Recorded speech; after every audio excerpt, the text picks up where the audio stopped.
Boom, boom, boom, boom, boom, boom, boom.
Camera does not like this.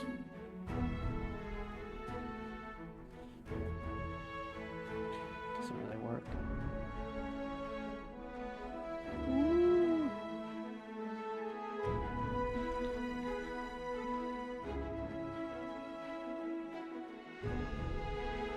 Can't really see my shirt. I was trying to get the shirt in the frame, but it's not going so well. How's that? How's my mic volume? Testing. No one's watching, so I'm just talking to myself. But someone could potentially watch this video after the fact.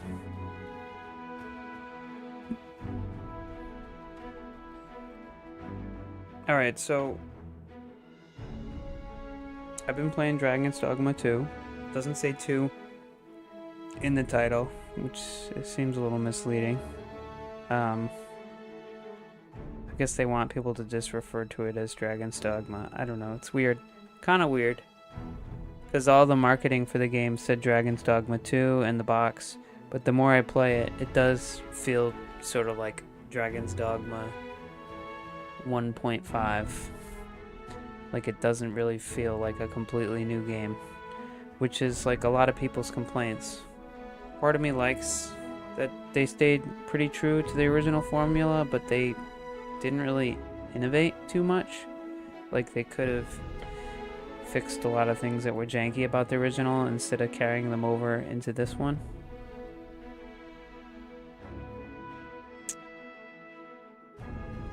I don't know.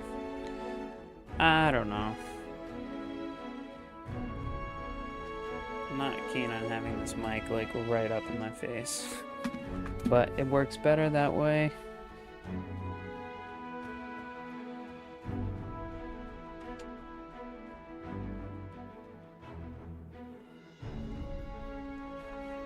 Let's see if we can get Ryan on stream.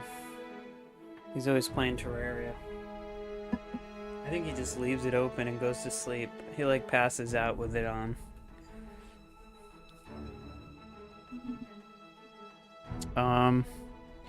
Yeah. At least I don't have a headache tonight. So I might be on stream longer than I was last night. These lights, like, they're dim. Like, you can see we could have some better lighting on my face, but, like, it just gives me a headache to have the lights in my eyes constantly. The TV generates enough light. I don't know how streamers do it, to be honest. I guess ring lights are better in a way. I don't know. That ring light is still kind of bright. I have one over here. And then there's a light like right above my camera, but I feel like it's it's still hurting my eyes, even though it's like super dim. Now, I accidentally started a quest. This game, like, it doesn't like let you know how the timing is gonna work on quests. Some of them like are time sensitive, and I think I just activated a time sensitive one. Was there not another task we were to see to somewhere nearby? Yeah, see that Flame Bearer Palace in the morning, We cannot do everything at once. and then my pawns complain about my priorities. So this might be time sensitive. I'm not sure. It says in the morning, like right now. Is it morning? Let me know if you require a guide. It on looks that like quest. the sun's about to come I up. have useful knowledge to impart So- to my travels beyond the rift. I don't know. I don't know what the deal is. I'm in fine fettle today. We shall remain here. I'm guessing this is... Is it morning?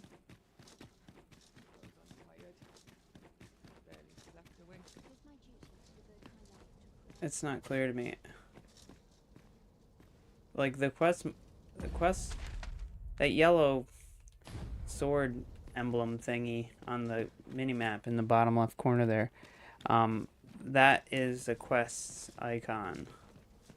So I don't know if it's too early.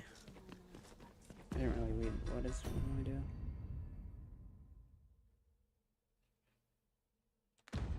Okay. I'm guessing it's morning. I don't know. Maybe the sun is like has to actually come up. What constitutes morning? I don't know. Let's talk to her, see what she says. We presume that Lord Phaesus may be found in his laboratory. No, she doesn't say anything new. So I'm not really sure what I'm supposed to be doing. I think waiting till the sun comes up further.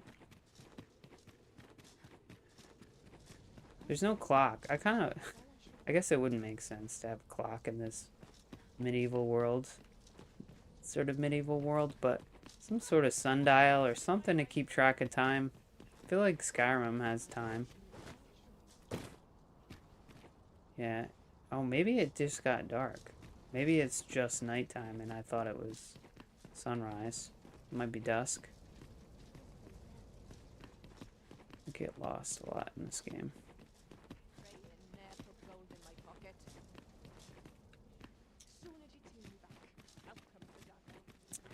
Yeah, it's nighttime. I don't think the sun's coming up. I think I had it wrong. Yeah, it's definitely nighttime.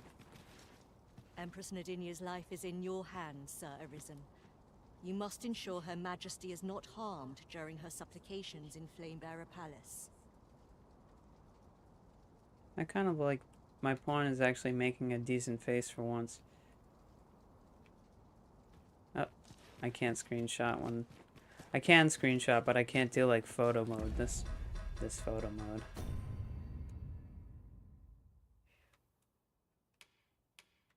Yeah, she looks pretty good. A lot of times oh, her foot's clipping through the floor. That looks kind of weird. A lot of times, like, her face has got this weird, yeah, dead stare happening. It's happening right now. Yes. I guess I have to find a bench. So there are benches in this game that like allow you to pass time. You can't just... They should just give you an option to pass time through the menu. Similar to Skyrim. I think that's how Skyrim does it. So you have to find these benches. Here's one. But they don't really tell you how long. I think it's like 8 hours or 6 hours. It's like quarter day. I'm not sure how it works. Watch, doze off. Yeah, it's still nighttime. So I gotta do it one more time. Why? It's not sleeping, so it wouldn't be 12 hours? Oh yeah. Oh boy. An ox cart ought to make our journey easier. I might have messed Walking that up. everywhere is certainly tiring. Like, is it morning? Hard to tell. It's not, like, clear to me the timing of those benches. The game doesn't.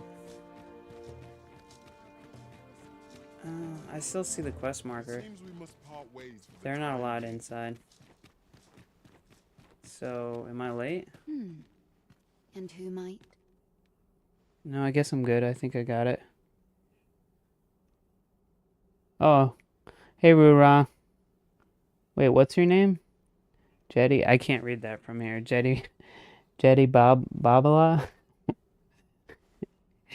Jetty Babala. Am I saying that right? I cannot. You would come up with some name like that. I don't even know.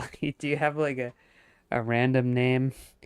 A random name reference when you're coming up with names for internet handles? Is my mic too loud? Like, I'm trying to have it not clipping because I hate when I'm watching streamers and their voice is like clipping.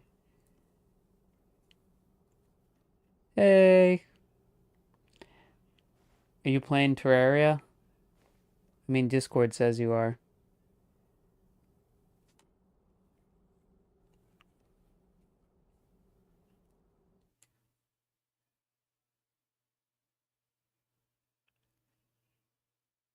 PlayStation, it's a hobby. PlayStation is not keeping track of my progress in the game for some reason. I don't know. It's like a glitch with the game or something. But it says I'm at 0% and I've played 85 hours. So you can't see that. It's like hidden behind my portrait. But it says the playtime over here on the right. I'm a little muffled. Yeah, I talk muffled. I could turn it up. That's my DSLR camera. It resets itself every so many minutes. I don't know what it is. I'm a little muffled. Yeah, see now I'm clipping though. It could be like cuz I have a audio gate on there. Am I clipping because it shows it in the red like what? I don't know. Maybe I'm not clipping. Do you know how to like the optimal way to set up a mic? Am I talking to someone? I'm talking to you. No, I'm talking to myself or I'm talking to you. In the game I was talking to somebody? Yes.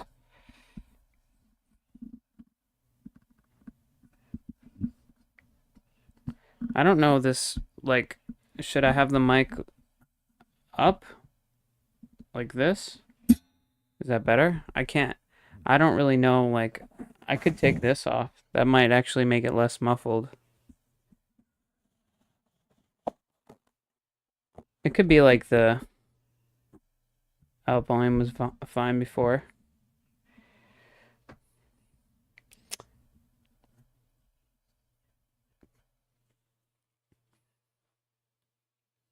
Yeah, I'm talking to someone in the game. I'm trying to do a quest.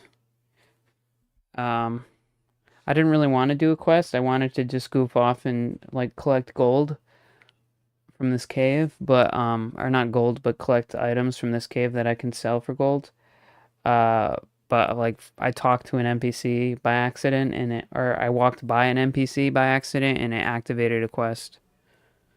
Sir Arisen, you've come just in time. The dialogue in this game is nowhere as good as Final Fantasy VII Rebirth. The framing too is kind of awkward. I actually like the cat people in this game. They did a good job with the cat people. Sir Ermhild, 'tis my pleasure to present to you the good Arisen. But yeah, the come lip to aid sync us in is apprehending the brigand who will non-existent. threaten Her Majesty's life.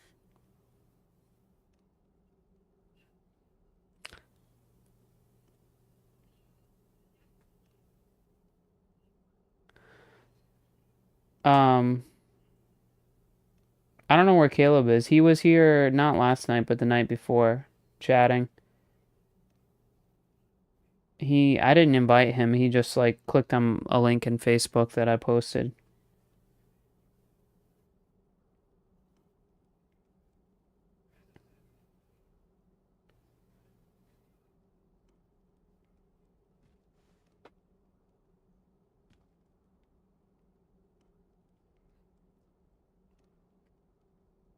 Yeah, I don't really like. I was watching my stream. Ooh.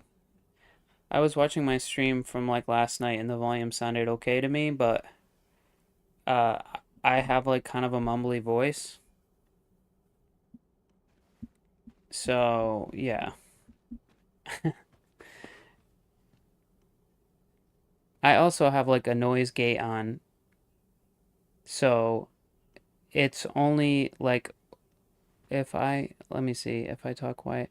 No, I have it set pretty good, but I have it set so it's not picking up like my game audio or any background noise in my room because my computer generates a bit of noise and it's like on the side of me over here on the right.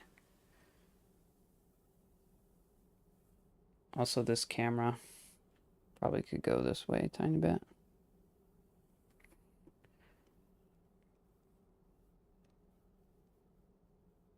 Yeah, I mean, I'm monitoring the mic audio right now, and I'm trying to keep it.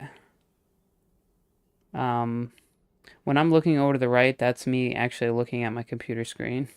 So I'm looking at the chat, and you're the only one in the chat, so I'm mostly rambling, but yeah.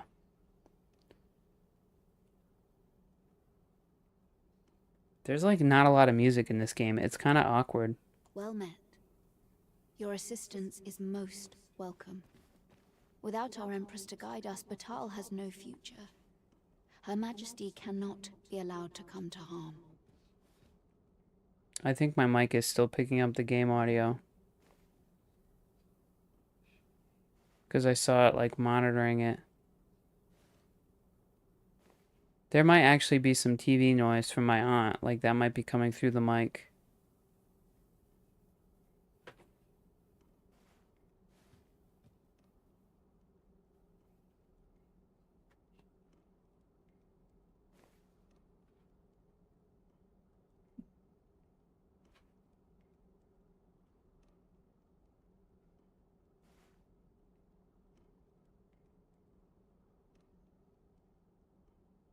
Indeed. We are well glad of your aid. May it prove unnecessary. Ere Her Majesty's supplications begin, I shall give you a description of our target. Pray seize the rogue should you espy him.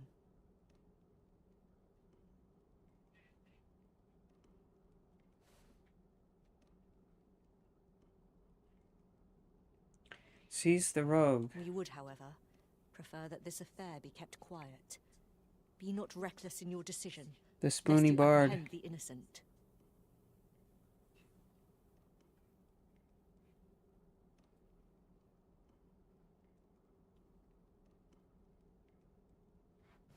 Empress Nadinia shall commence her prayers any moment now. I would ask that you safeguard her with your life, should it come to that. We would, however, prefer that this affair be kept quiet. Be not reckless in your decision.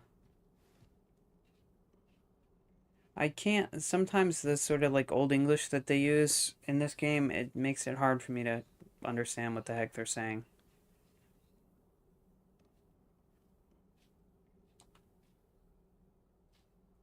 I'm not up on my Old English. Friend, we offer thee these words of prayer on behalf of our people.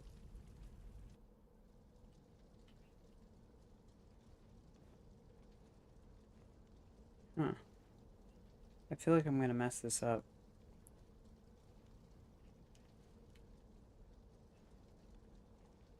Okay, so who am I looking for? It's like an assassin, I guess? I can't move. Apprehend the assassin.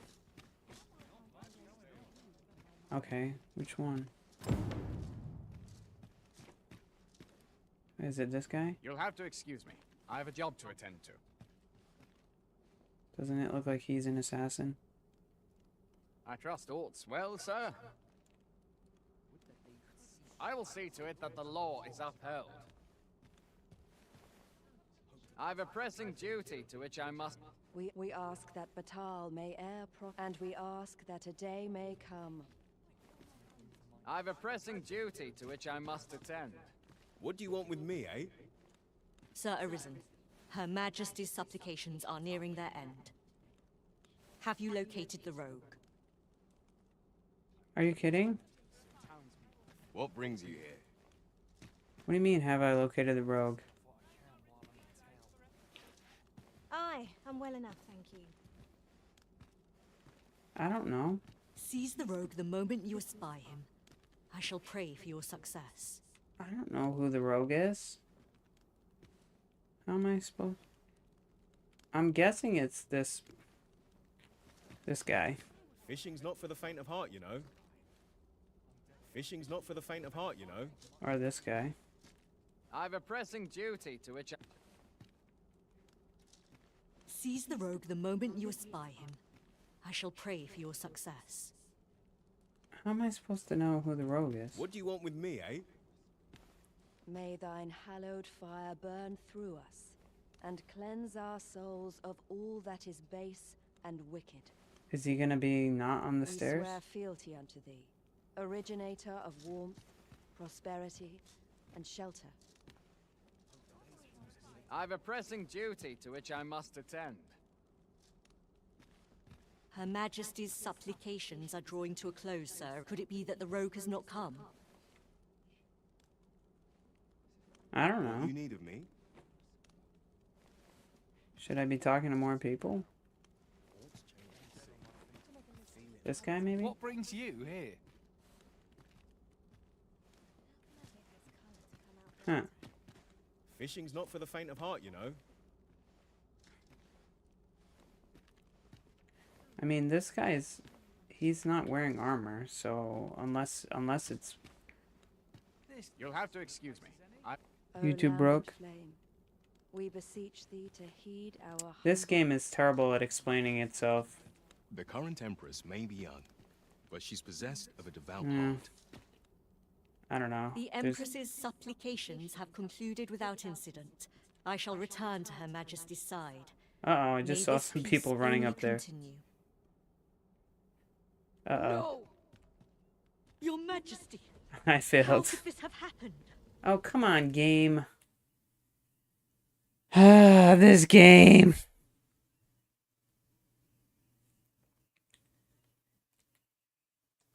I'm just gonna close it and hopefully it has autosave. I hope it did not autosave. It probably did. I don't care. I've already failed some other quests. What do you mean, story or gameplay? Gameplay is good. It's story and quests that suck. The quests are just not well explained, or you just have no clue how. You have to like look everything up online. It kind of reminds me of like a 16-bit game in a way, but like not in a good way, not in the good way, more in like a janky way.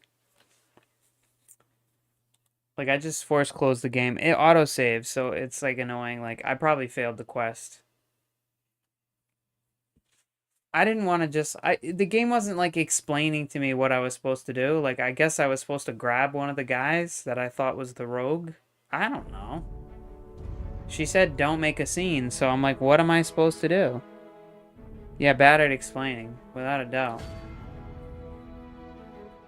And the fact that it autosave, like back in the day, like games didn't autosave. So like if you messed up, you would just load from another save and you could just try it again. Yeah, objectives and stuff.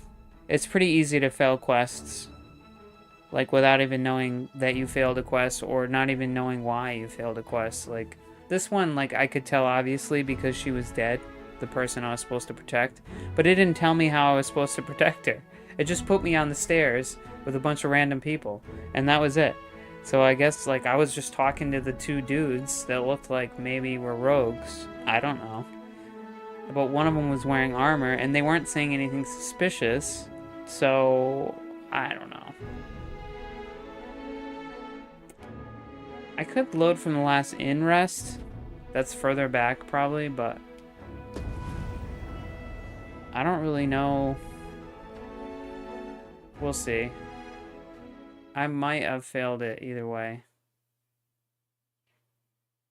It probably auto-saved as soon as she died. How can I get this colour to come out bright? Oh no, maybe not.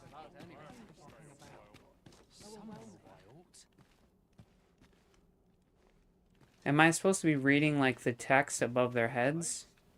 Like, that guy, he looks like he could be the obvious one. Ort's changed at sea.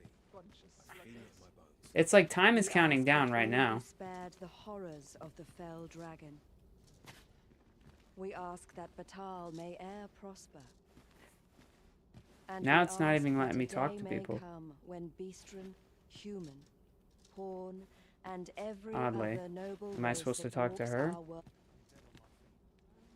Oh, here we go. Fishing's not for the faint of heart, you know. So he says I would that. fain Sir Arisen, Her Majesty's supplications are nearing their end. It's an Alt F4 game. Yeah, indeed it is. Have you located the rogue? It's not like a...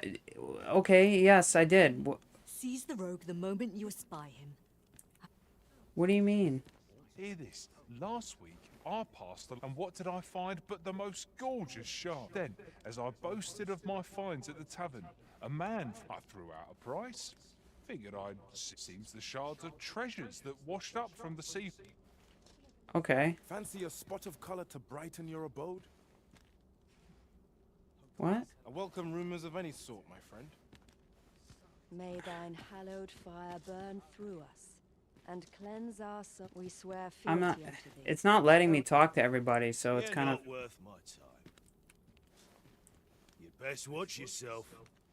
Her Majesty's supplications are... Could it be that the rogue has not come? You better... Who is it? Suppose you're all right. Fishing's not for the faint of heart, you know. That doesn't mean anything. In my line of business, patience is key. What does that mean? Fishing's not... In my line of business, patience is key. Okay, he sounds... No more!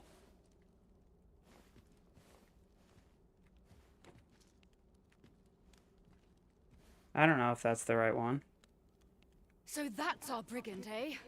Hold fast to your captive, Sir Arisen. I don't think so. She's still dead. No!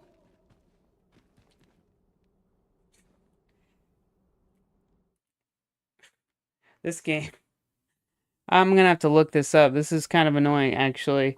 Because this is one of the first times that the game has done, like, a quick decision type quest. It's not like this is a regular thing for this game. I've been playing for, like, 80 hours. This is, like, a new type of quest. And, or if you could even call it a quest. I don't even know what I'm supposed to be doing. I don't like looking stuff up, but I don't also like failing and, like, having someone get killed because of my actions.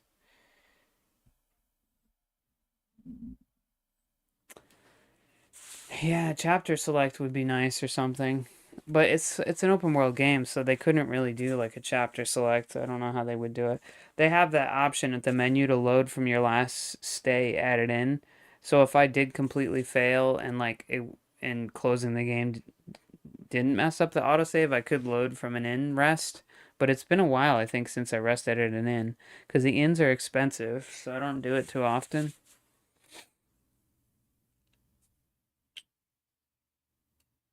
I don't really want to look this up. There was that one guy talking about his line of business. That sounds like something an assassin would say. I don't know. We'll try it. Let's see if it didn't autosave. I think it usually shows like an icon on the screen when it's autosaving. Like that. That might have messed it up right there.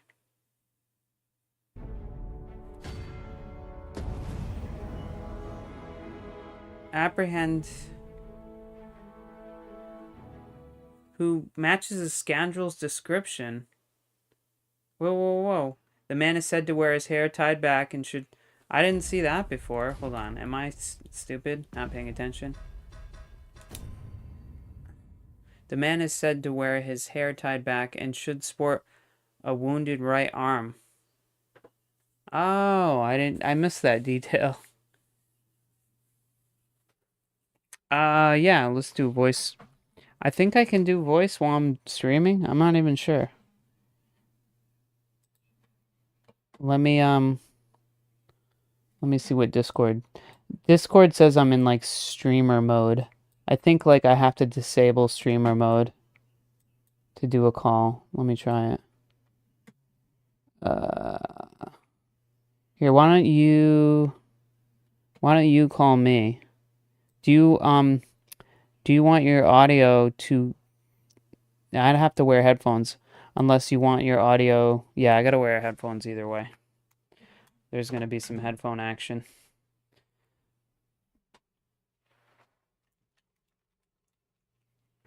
I think there's... trying to think.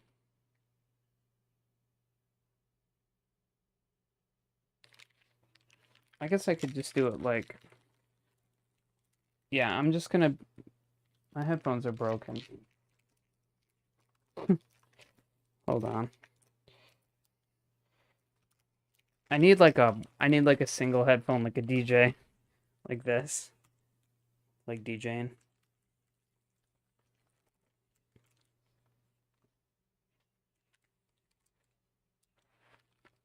I might, trying to think.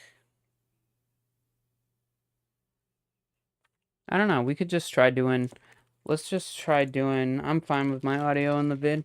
Yeah, it's not like, this isn't like my multi-game system YouTube, it's just my personal YouTube. So it's not like there's a ton of people that are going to be watching.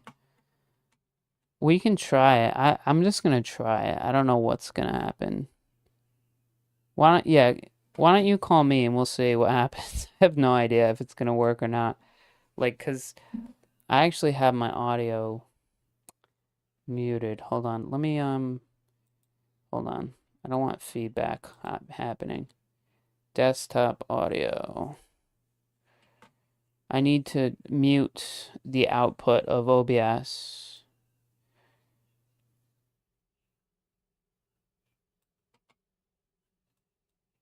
One second. Advanced audio properties. Monitor off. Monitor off. Monitor off. Okay. That should be good. Yeah, you try calling me. We'll see what happens. It should work.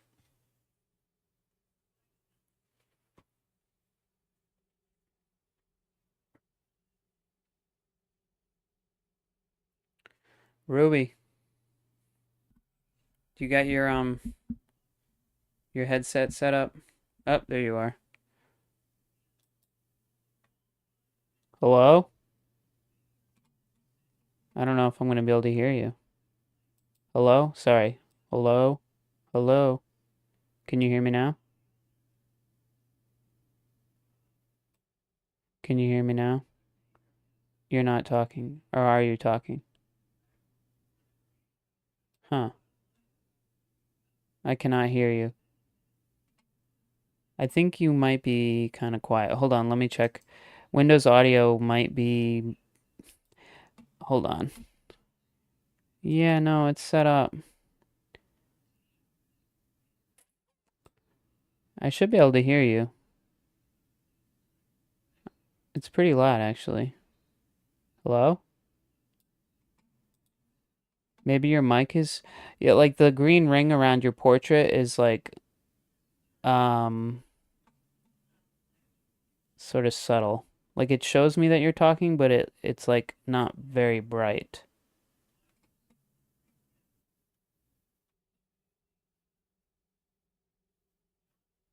You mean, hold on, let me check. Oh, you know what it is? It could be Discord settings. Let me check. Uh, you're hearing three of me. Oh, that's horrendous. Sorry. Yeah, it's probably because of Discord. Hold on. Let me just, I could just probably mute myself in Discord. Input device.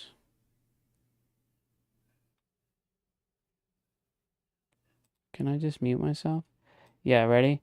Okay. And then I'm gonna put. Okay, I can hear you now. Sorry. Are you still hearing three of me?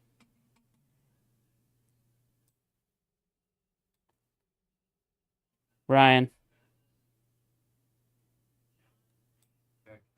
Hello? Can you hear me? I can hear you now. Yes. Am I still three? I can hear all kinds of people. I can hear two of me now. Now there's two of you. Yeah. Yeah, that's I need to use like a Spaghetti meatballs, spaghetti meatballs. I can hear you. I can hear you. I can hear you. There's going to be a delay because I'm streaming. There's a big delay. Yeah, there's a big delay. There's going to be a big delay. I'm trying to think of like I'd have to do I'd have to I said this like 40 seconds ago. It's that big. Oh man. I got to do I have to I need to wear my headset. I'm going to have to do my headset. Oh my god. Let me hook up my headset.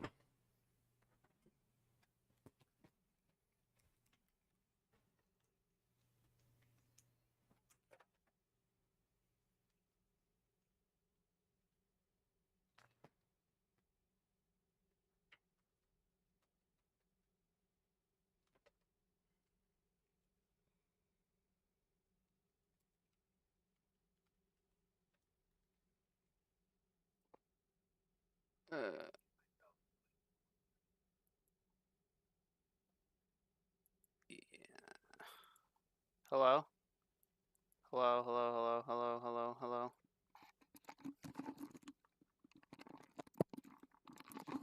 Hello? Hello? Alright, I have you on my headset now, so like you're still gonna hear like if you're watching the stream, you're still gonna hear me twice. So you're gonna have to mute the stream.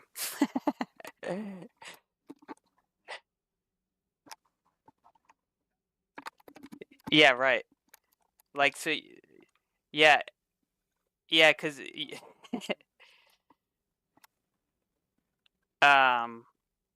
what do you mean? Like 1, 2, 3. No, we're like good now. Now that we're on voice chat, we're good. Like cuz you were like talking to me through the stream audio. You forgot.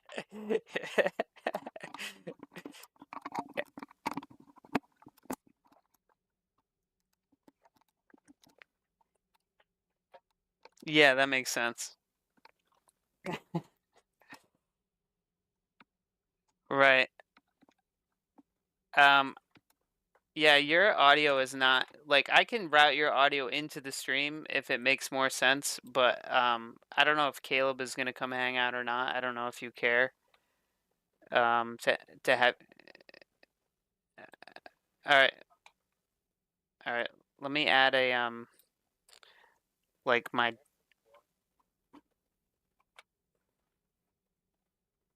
I was-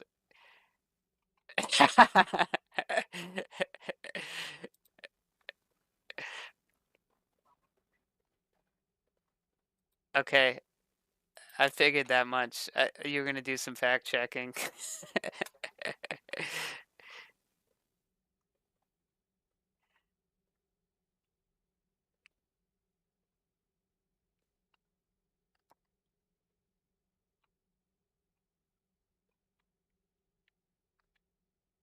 Right.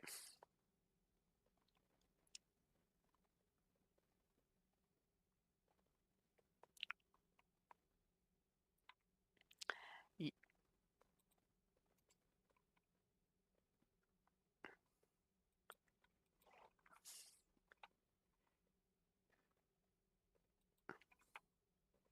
All right, I'm trying to add. Not Hold a big on. deal. I'm trying to see if there's like an option to have Discord only. I guess I'll just do my headset. I'm trying to add you to the stream. 1 second. It's weird, like watching you in the past. Yeah. Yeah, that's so I can adjust that, but like the latency it's called, but Yeah. the problem with that is that you lose some quality. Yeah. No, go for the quality. You're I on guess. the stream now, so if you put the audio on the stream, you're gonna hear yourself too. Yeah, unless you're doing like an event where you need two people communicating, like it doesn't matter. It's all for like the finished product, what the audience sees. So like when you have a caller, like usually they're just on audio. They don't need to be watching you live, you know. Right. So am I in the feed now? Am I in the video? I just want to know so I don't say anything horrible. Incriminating. Yes, you're being recorded Okay. onto YouTube as we speak. Okay, no, that's fine. I've thought about making YouTubes for years myself, YouTubes. And so I looked at this as kind of like practice, because that's the I'm big just hurdle. Like I'm kind of a shy, like I'm not shy, but like I'm not really a public person. So that's I've always struggled with that part of it. But I kind of want to push myself to just make stuff because you don't have to be yourself. Like you don't have to show your face. You can just like make content. Yeah, I'm keep talking because I'm trying to get the levels Sure. so we're matched cuz like I think right now I'm a lot louder than you. Let me So try I'll to just ramble about my thoughts about making content on YouTube. Um, I I Oh, have a there you lot to go. say about really esoteric things, and it's hard to find people to talk to about it. And sometimes it's like I just need to like express it, even if it's to randos on YouTube. But the cool thing is about the internet is you'll find the random bunch of people who actually like get what you're talking about. Like you can't just walk out on the street and find those people, you know. So that's kind of Yeah, that is the good thing about the internet. I think I got and it's your not like audio I want to pretty like necessarily pretty good. get into it with them personally like, "Oh, I'm making friends." No, it's more just like it's like I like the idea of at least someone heard this, you know, it makes me feel good. Well, that's kind of how I At look least at it someone because gets what I'm saying.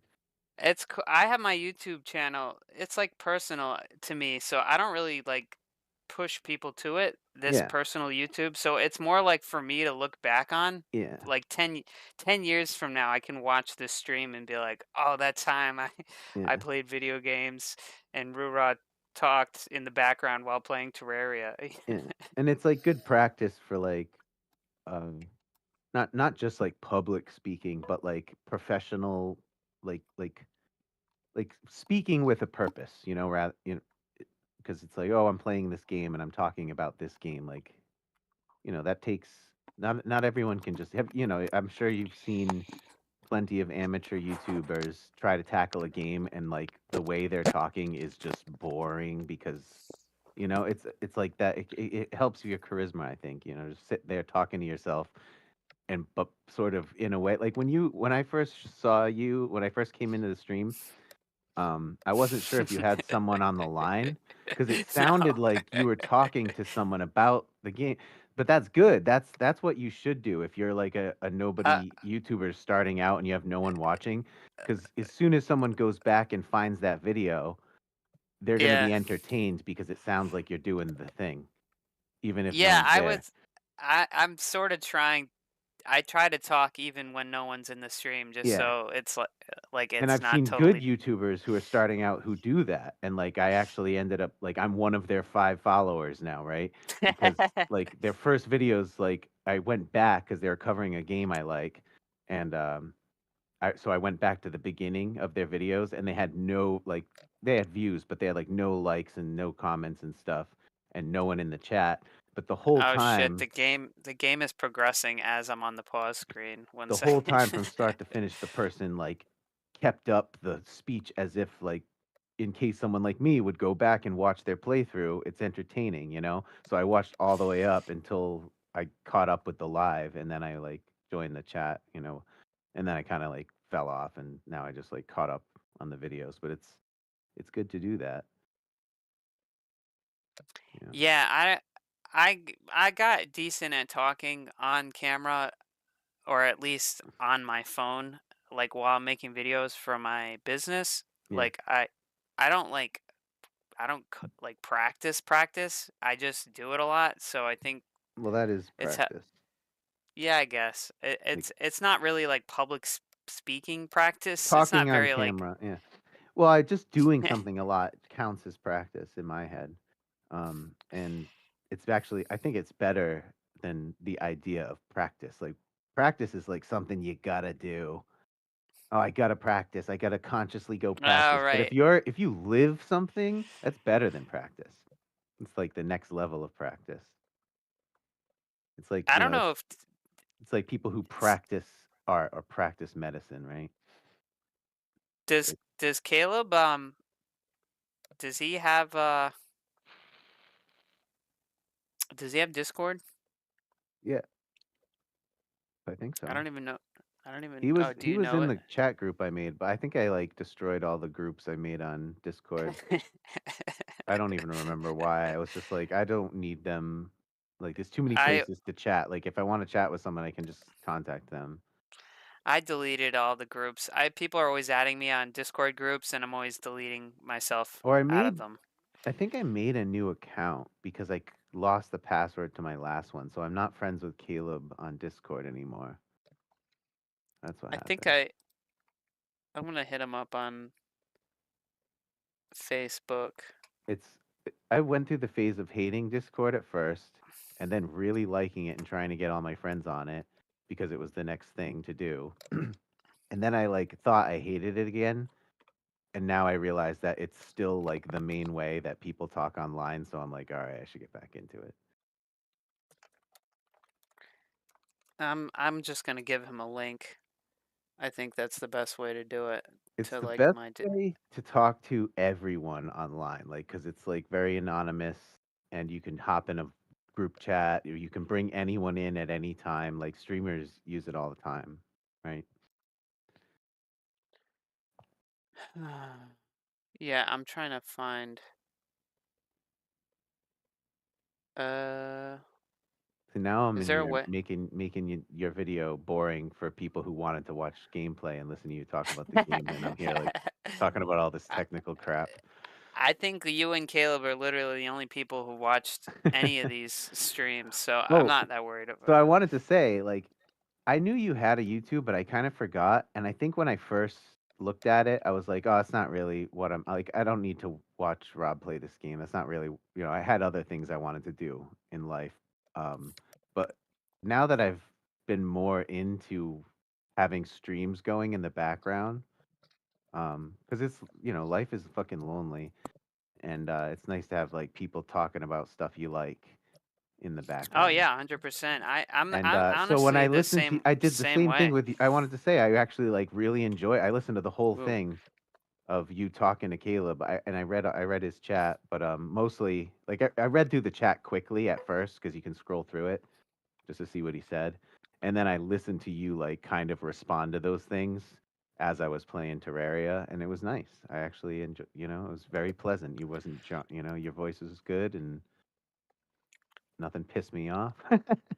That's what I look for in a streamer. Good voice. Don't piss me off.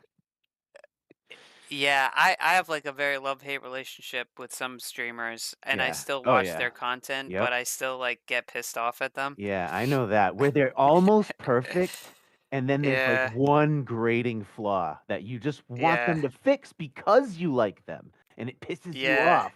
It's like a relation. It's this crazy parasocial relationship bullshit that happens to you, but it happens for a reason. Like, obviously that's as far as it goes for me because it's like I keep it about the topic, like, but it's still like there's good parasocial and bad parasocial. Like any relationship that you have with with someone that you're not really close to, who you don't really know, is a parasocial relationship. So as soon as you engage with a content creator and you get mad at them because you like them, that you're in it. But I totally get that. Like, there's this one guy that's there's multiple that I have problems with. Like, all right, there's this one Honkai streamer that I watch because they're the only one that's like doing the whole story like super thorough, and they're like doing it all like they have someone on the inside telling them like what to play and which story quests to do in what order and everything, and they're like reading the manga and they're like doing it all like perfectly. Um, and but then she like simps for the bad guys. She loves to simp for the bad guys, whether they're girls or boys. She's one of those, which is fine and it's funny. Um, but then she like her bias like starts to come into her like lore comprehension, where like I can't explain it without explaining the whole freaking thing to it. But it's like she'll like let the bad guys like off the hook and trust them, but then she'll yell at the fucking good guys for like not trusting someone that for trusting someone that she doesn't like, but they're like it's just because like she doesn't like their personality. Like I don't know, and it's like it makes her like she goes on these rants about it, and then when it's a bad guy doing it, like she lets him off the hook like too often, and it makes her like miss like the levity of what's going on in the story, and it pisses me off so much. Where it's like I'm all about simping, and it's cool that this game is it's got stuff for the girls too, but when it affects your lore comprehension, that's where I draw the line. We ask that all be spared the horrors of the I'm fell dragon. sorry, I'm looking for a guy with a wounded right arm May e'er prosper. in the game. And we ask that a day may come This is when Eastern, human, the game's too brown. You can't you can't see anything. And I don't see any ponytail. He's supposed to have a ponytail and a wounded right arm, but I'm not seeing a wounded right arm. Is this Scar? This guy. This is it. Sir Arisen, have you located the rogue? Yes, I think this is him. I'm pretty sure it's him, yes. Who are ye supposed to be? Fine. Yeah, Lay that on was to me. him. I got it. Sorry. It's just the game is like timing me. As soon as I start it, it's like things are happening in real time and you don't know. I didn't know it at first and then I failed because of it twice.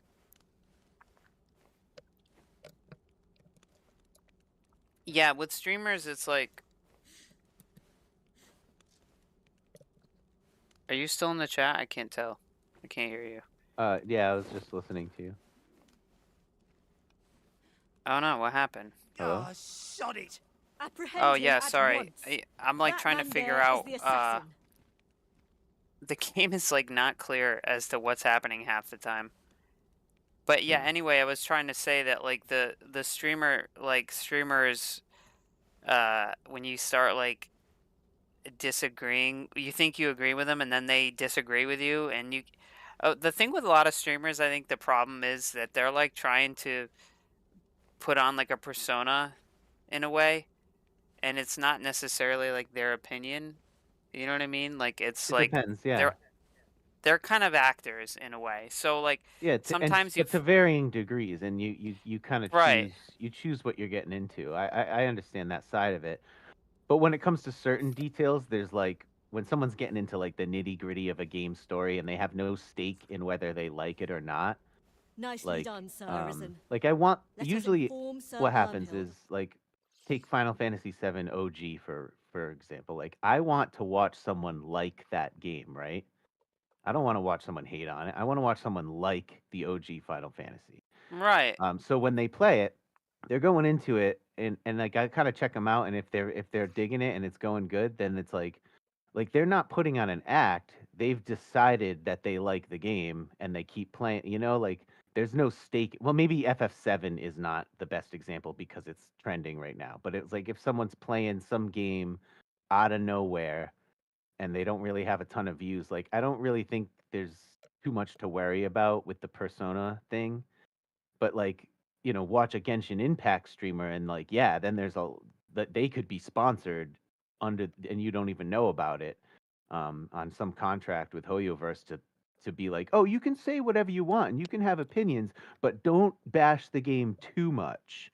Like there's streamers for Genshin that Do have you that contract, and but you can kind of tell and you can kind of suss out do you where someone's at with how much of a persona they're putting on.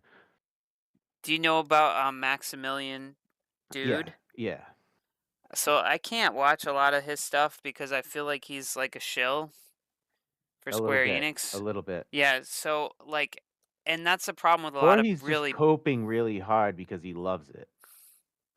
Yeah, Like I don't know. He he just doesn't want to like he wants to love he's that game. I watched his whole like he's end too thoughts about Rebirth. he's too positive all the time, and I find it disingenuous. But Yeah, I don't know him well enough. I just discovered him because I'm looking for Rebirth opinions, and yeah, he's a his made me feel good about a lot of things. He actually changed my right. mind on a lot of things.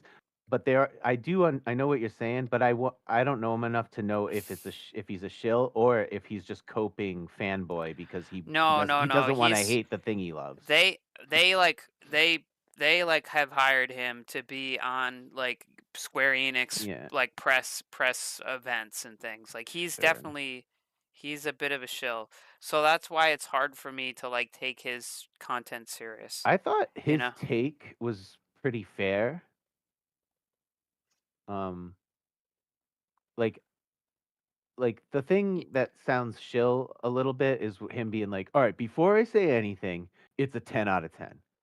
Because everyone loves to hear those numbers. They love tier lists and 10 out of 10s, right? Yeah, And yeah. then, anyone that doesn't have a brain will just hear that and be like, "Okay, it's good. He said it's good, then it's good." That's kind of the shill part. But once he Yeah. goes on his whole like 2-hour explanation of how he feels, um it was pretty fair. Like he said, like they have to pull it together in the end, and he was really hard on like the fact that he's like it takes 30 hours before you hear back from the Zach timeline, and he was like, this is stupid like pacing, and I completely agree. Like I think most of the problems are pacing and too much side content disrupting the flow of the plot, and then I feel Oh, a lot Your different about the Majesty. ending.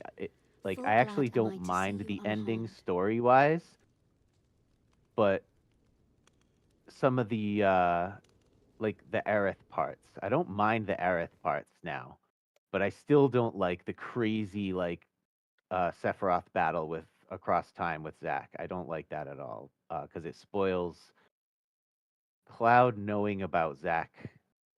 Like, does he forget? We're getting off track now, but how he fights Sephiroth with Zack, and he's like, Zack. Yeah. Like he's not supposed to remember Zack. Like, does he remember him now, or did he forget after that battle? I don't know. That's It was so yeah. fan servicey, and then Aerith coming back in the party, like it removes Yeah. the feeling of loss. I know I was happy when she showed back up because I was like, wait, she's still alive, but then she wasn't alive. So I was like, Yeah, this is stupid. Then I was like, oh, this is stupid. yeah. Like there's people Like who if they genuinely brought her want her to be alive, they and should that's have just fine. brought her back. They should have Yeah, just brought her back. if And it's then not truly a remake, if it's a sequel or whatever, then like you can do whatever you want, and it's like an alt timeline. Then do whatever you want. And no. you don't have to recreate the perfect moment from the first game. Yeah, yeah, yeah. I get it. But there's people that want her to live, and there's people that think she should die, and that's a debate. And Well, that's the but the thing is way they're they did trying to it is like please she's dead. everybody. No, she's not dead. She is dead. Oh wait, no, she's Yeah, not. Oh, she is. but And she's alive they in an even do alternate that timeline. in the alternate timeline from the very first 3 minutes of the game. Mm-hmm. You think she's dead, and then she's not dead. So she's dead, not dead, like 4 times. And It's that's the part ridiculous. that's like, ugh. But I like his whole take on like he's spot on where he's like, all right, that's our Aerith, that's OG Aerith, that's I should Omni just be Aerith, I should be that's playing Omni Final Sephiroth. Like he I actually should got be that. playing I should be playing Final Fantasy Rebirth. Yeah, yeah. I was saying to Caleb that he should come in while you're live streaming Rebirth and we can all talk about it. That would be more appropriate for the stream to match what Then we're play talking about.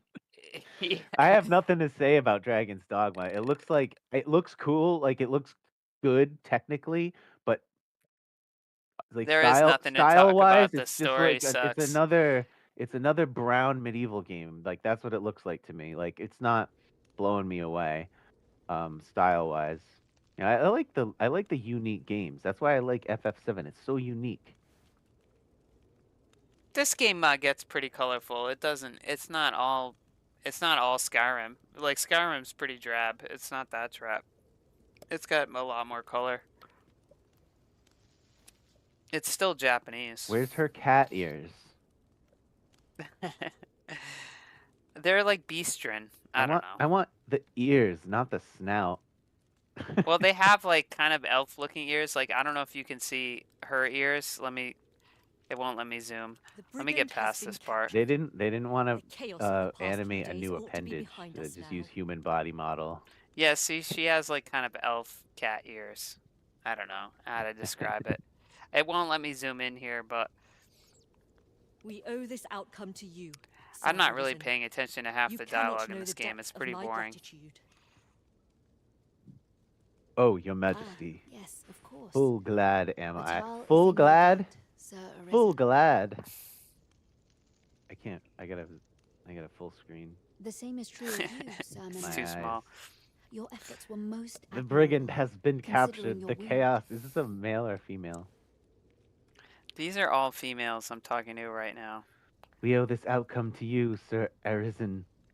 You cannot know the depth of my gratitude.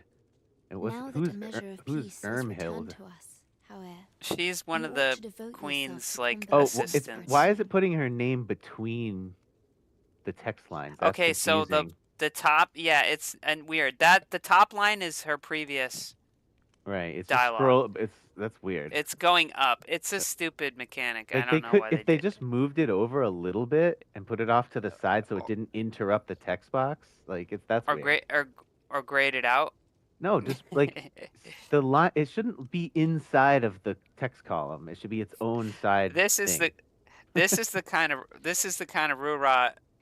This is why I have you on the stream. And like, why is it centered? Why is it centered I like how- justified? It should be left justified. Like, what Oh, is yeah. this centered bullshit? What is this Oh like? no, you're right. Mickey That makes it Mouse, harder like, to read. yeah, like kindergarten school flyer making bullshit. This is why I have you on the stream. curative hot springs Like, on it volcanic should be, are said to be the wondrous paragraph for should be healing. indented, so you know they're fucking Go there to paragraphs. very God well, damn it! my What the lady. fuck? I shall leave They're not even presently writers. and Like, return who wrote? when I am fully recovered. No real writer would stand for this. Grateful are we for your Anyway. most valiant efforts, Sir Arisen. The curative hot springs of Volcanic Island are said to be wondrous for healing. Go there Good. to recuperate. I just wanted to play the game. I didn't want to do a Very story well, my part lady. I shall leave presently and return. When I'm fully recovered. Like, okay, okay. Go to the recovery spring, like every video game. We don't need to like drag this out with fancy English prose. Yeah, I wasn't, like I said, I sort of activated the story quest part like unintentionally when I started streaming. I don't need to be fully immersed in a game all the time. Like, it's funny when games are self-aware and they're like, you know, replenish your health with potions, and like that's it. And then like, but then what's cool is the juxtaposition when like a good story part happens and it throws you off guard and you're like, oh damn, I never would have expected this in this silly little video game. You know, I don't need you to like set the mood when you're telling me about the healing springs, unless that's like a real plot. It sounds like it's just a game mechanic, but maybe the healing springs are an actual like important plot thing. No, what they were talking about is like important plot stuff. All right. Yeah. I just But am he's not like, I will interested return here when my health is replenished. Like, I'm not Alright. interested in I don't really want to do story stuff while I'm on stream because like ADD, I will like not be paying attention. So I just wanted to like NPCs chattering right goof now. off. Yeah, they always do an do. FF7 chat. Yeah, that I think that's a terrible feature. I'd rather just listen to like Nobuo Uematsu. I don't need to hear a fucking bunch of like that's. I play video games to get away from that chatter. They don't chatter that much in Rebirth. That's good. When you're Cosmo Canyon though. When you're traversing, yeah, during plot points they chatter. During plot points they chatter, but when you're out in the world like exploring, they don't there's no one chatter. around. Well, you're with your whole party in No, I'm Rebirth. talking Actually, about NPCs. Like in town. Like the town chatter at Oh Nibelheim. no, yeah, oh yeah, they Ruins the talk mood. way too much. Oh Like, yeah, oh. And I thought you watched meant- the I thought you meant documentary, and they were like, "Oh, when these we were characters. designing Nibelheim, we wanted it to be very sparse and inhabited." And it's like, well, someone fucking dropped the ball on that. It feels Yeah, like a it's like tourist full of trap. tourists. Yeah, it's like I who are these hated that. people Ooh, I'm getting exercising like wrecked. that kills the mood. Like Cloud, you exercised with people like that kills Oh the my mood. god, I This should is like have healed before I came here. like he goes from like Tifa, who's his best friend's house. That's cool. And then you can go into another house, his mom's house, who died. That's serious. And then you can go into like one other house in the original, and they're like, "I don't know you," and they disappear. It's all eerie. Like there's no exercise scene in the Nibelheim flashback. Like chill. Like take the chatter away. Like listen to the music. Set the mood. Yeah, the towns have way too much NPC chatter. 100%. I thought you meant like the party chatter. The No, party no. doesn't chatter at all. Actually, people are worst upset thing- that they didn't talk as much. The party. The only thing I don't like about the party, and it's not a criticism of its character, it's because of its game design. Like Barrett swears like a fucking sailor, but like hearing him say "suck on this" like 50,000 times throughout your entire playthrough, if you use Barrett, is Yeah. it's just disgusting. It's like stop. I didn't dude. use Barrett that much. Like, it's like, suck on this. Spit up, you. Fuck yeah. Like, chill. Like, it's so much swearing, and it's like dirty. It's like bad. Like he's saying suck Yeah. on this, and like I don't want to think about like your dick, Barrett. There was a gaming website actually complained about how they sort of like leans a little too heavy in him being like a foul-mouthed black guy or something. But in the story parts, it's all fine. Like there's parts where he swears, and there's parts where he doesn't. His story is fine. I thought they did a good job with his story, but I meant you like what you're talking about in battle and stuff. Well, but it's only if you did it like if you just played the story battles, then you probably wouldn't notice. But if you like are battling through the fucking 100-hour game that it is, you're gonna notice. Yeah. It adds up. It's like a cumulative thing. Like swearing a lot is a cumulative thing. We all like a little bit of it. Yeah, Yeah. honestly, everything in that game they just overdid. It's just everything about it is overdone. I don't know how else to sum it up than that. Something I do like about the battle, the shout-outs in battle is I don't know if this happens right from the get-go or if it happens like gradually. The world's changing. But like Cloud starts sure how much using longer I Aerith's can keep being lines for battle cries. It's tough.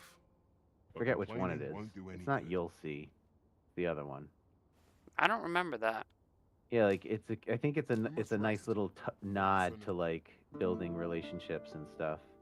Like in the first game, there in that Barrett and Cloud's like end battle dialogue starts getting friendlier at the longer you play, which is really cool.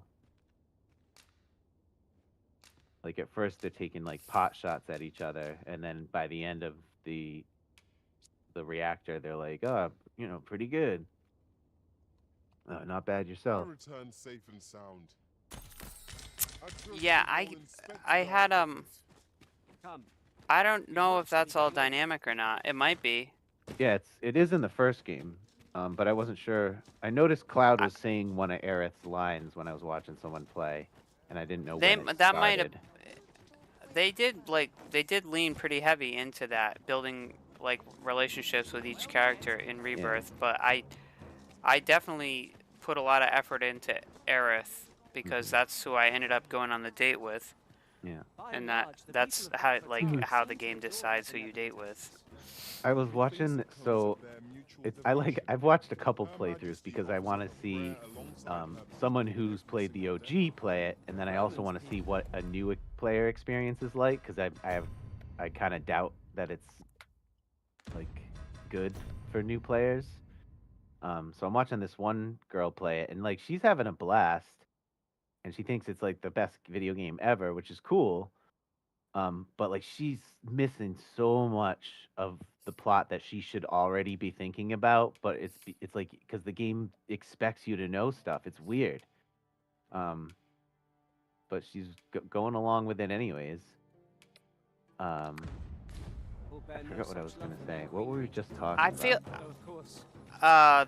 the way you build like relationship in the game compared to the original. So she maxed everyone out. Like she was trying to get. Like she didn't know that there was a special cutscene coming up, depending on who you talk to. Yeah, I kind of maxed it. She was being like min-max about everybody. So she was trying to get I was doing the same. Yeah, she was trying to get best relationship with everybody, and for whatever somehow, and I think it's so stupid that they made this a possibility.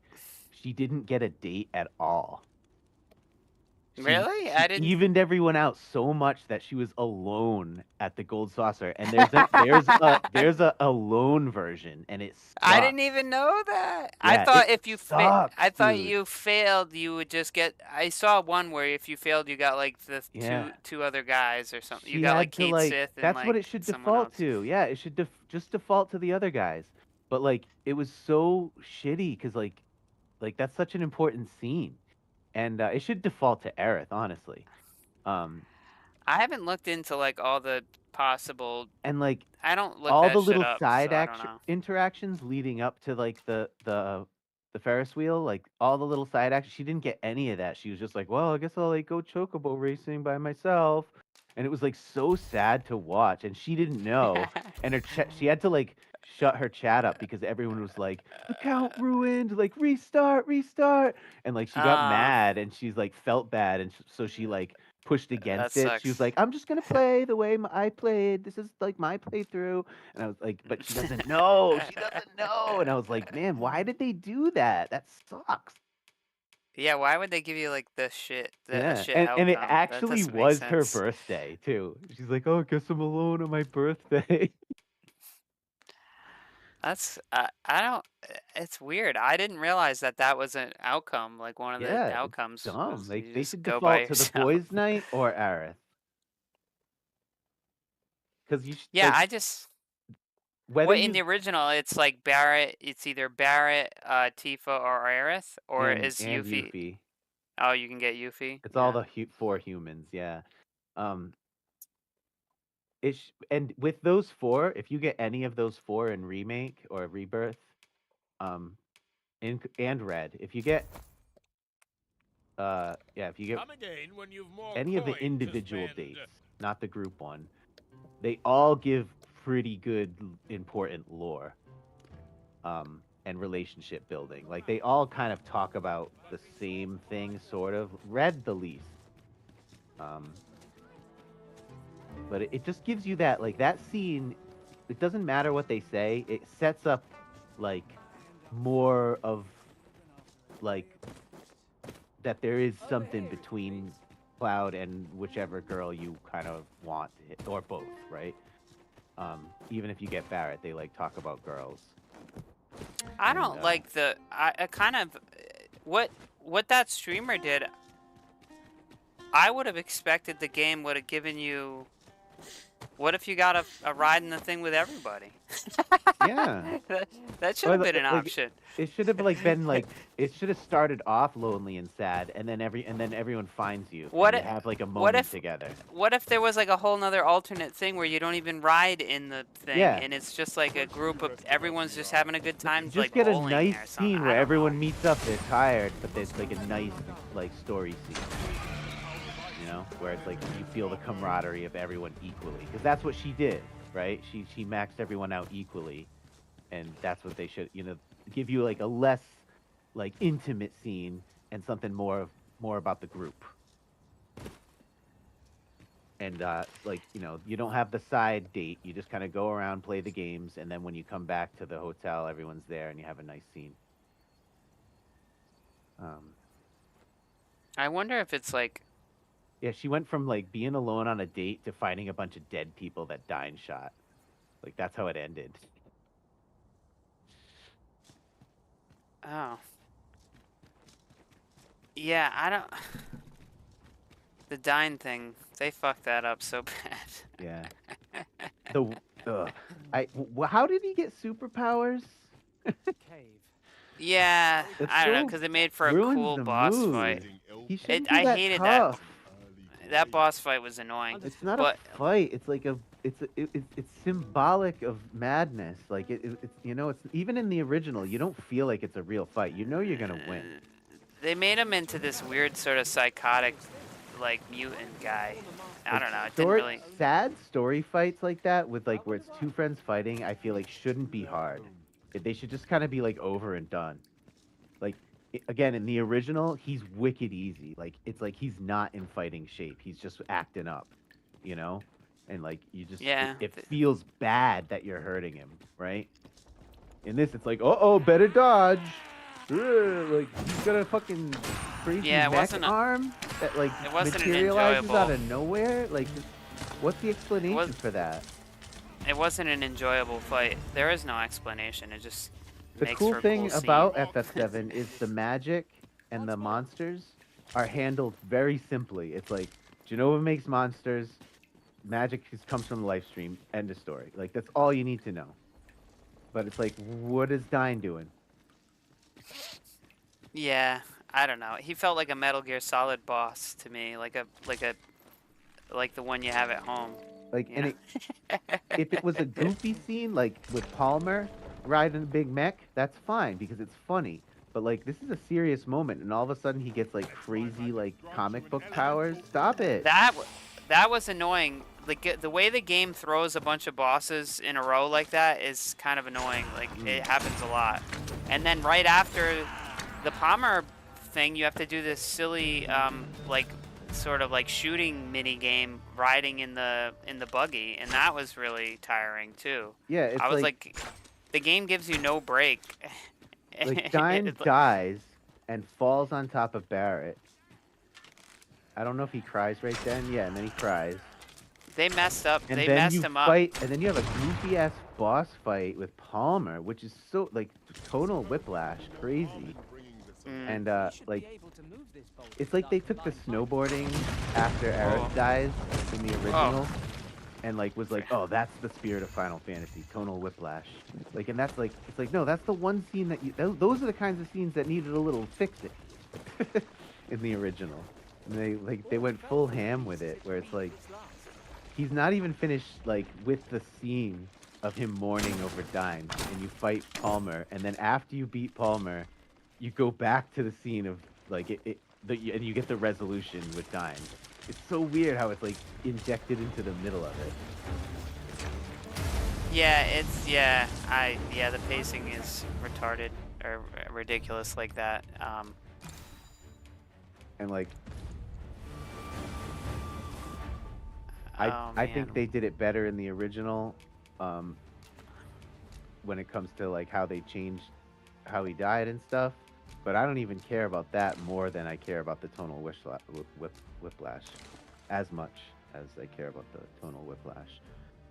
Like, I had to, I don't know if you sent me a video or I looked it up, but I didn't realize that how much they had changed that scene. Yeah. Like, I did read briefly that he like commits suicide originally, and which isn't necessarily good, but they didn't. It's more effective. They didn't fix the dialogue to match what the new version does. Right, and they also they made him like blame Barrett internally or eternally, where in the original he kind of forgives Barrett at the end. I think it's a case of them thinking the audience is too stupid to understand nuance, because the original message, which I thought was really good, and which is kind of a message that runs throughout the entire party, is they're not necessarily all good people. That's why I've come to accept Sid for being not PC as like intentional. But they still didn't do him very good in the original. Like you could do a character like Sid, but do it better. But he's supposed to be shitty, and Kate Sith betrays you. Barrett has all kinds of baggage and he's violent, and like Our respective everyone has abilities are flaws, unique as well. except Barrett. And Oh, they. and Red 13. Aerith and Red 13 are like pure. But everyone has flaws, but so the point of that scene is Barrett after Dine falls off the Dine says, "How can I hold Marlene with hands? I have so much blood on my hands. How can I hold my baby girl anymore?" Something like that, right? And we all know that Barrett is the one taking care of Marlene. And then Dine throws himself off a cliff, and Barrett says, "No, Dine, we're the same." Like, so he's saying, he says, "My hands ain't any cleaner." And he says, "Dine, we're the same." And that's the tragic irony of it all, is Barrett is the good version of those two. They're both the same, but Barrett did the good thing and pushed on and lived and took care of Marlene, while her real father couldn't. He was too obsessed with the grief, right? And it sent him spiraling out. So it shows to us that even if you're flawed, you can make the good or the bad decision with your life, right? That's the whole point of Final Fantasy VII. Sephiroth is the flawed version of Cloud. Like, they're both injected with Genova selves, and they're both crazy out of their mind, but Cloud breaks out of it, and Sephiroth goes down the dark side. No, but now they're trying to change that and make Cloud like the bad guy. Well, no, but that's the point. He does become bad in the original time. He struggles with the same thing that Sephiroth fell to. It's just Genova's madness, right? But because Cloud had Zack to imprint on himself, and because Cloud had friends, he was able to come through it. Solution. It will make for a riveting tale when I return to my own master. Sephiroth didn't have any friends. But that's the whole point, is that it's not about if you're a monster.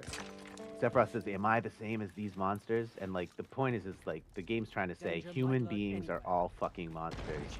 It's about what you do with yourself that matters. If we watch each other's backs. Yeah. It doesn't really honestly, like, they don't care about the writers don't seem to care about any of that. They didn't want Barrett fans to be like, "Wait, Barrett's bad?" And it's like, that's the whole fucking point. It's like nuance. You know, he's not bad, but it's like there's that ugly side of humanity that's like peeks its head out of us all, you know, and that's the point he's trying to make. Oh, so you think they changed Dine to make Barrett look more like a good guy? More sympathetic, yeah. Ah, like, interesting. We can't compare Barrett to this maniac. It just felt like really awkward and poorly done. Yeah, but altogether. It's like, but there's no message in the scene anymore. Like, they didn't create a new message. They just kind of delivered the old lines and then like changed some things, and now it doesn't work. So it's if you don't like that old scene, make a new one, but you gotta make it. I already felt bad for Barrett, and then they made Dine say that, like blaming Barrett like eternally, like as he dies. I'm like, that sucks. Why'd they do that? Yeah, and it's like, I guess to make you feel more bad for Barrett, but it just felt really awkward. like I don't you're know. supposed, you're not supposed to think Dine is a villain. You're supposed to feel bad that he got but they this made way. him into like a villain. Yeah, which is stupid. Like, people aren't gonna think of him well because he put that on Barrett. And it's like now it's like this disgusting like stain in Barrett and Marlene's life that they can't talk about. Is he glitched? He's glitched. Wow, I just wrecked and it him. also teaches Barrett that he has to do better than that, right? But it's just like, it turns into like ambiguous mush. Yeah, it was pretty poorly done. And like Problem the whole choral setup was weird. Like, it's a prison, but it's not a prison, and then people can come and go as they please, but you know, it is a prison. called a And then prison. they added like a I don't remember if that guy was in the original, the like sort of like gangster guy of like the guy running Coral he was. Prison. I don't remember him very well, but I just felt like it was like a repeat of Don from like Don Cornero. He felt like a repeat of him, Cornero.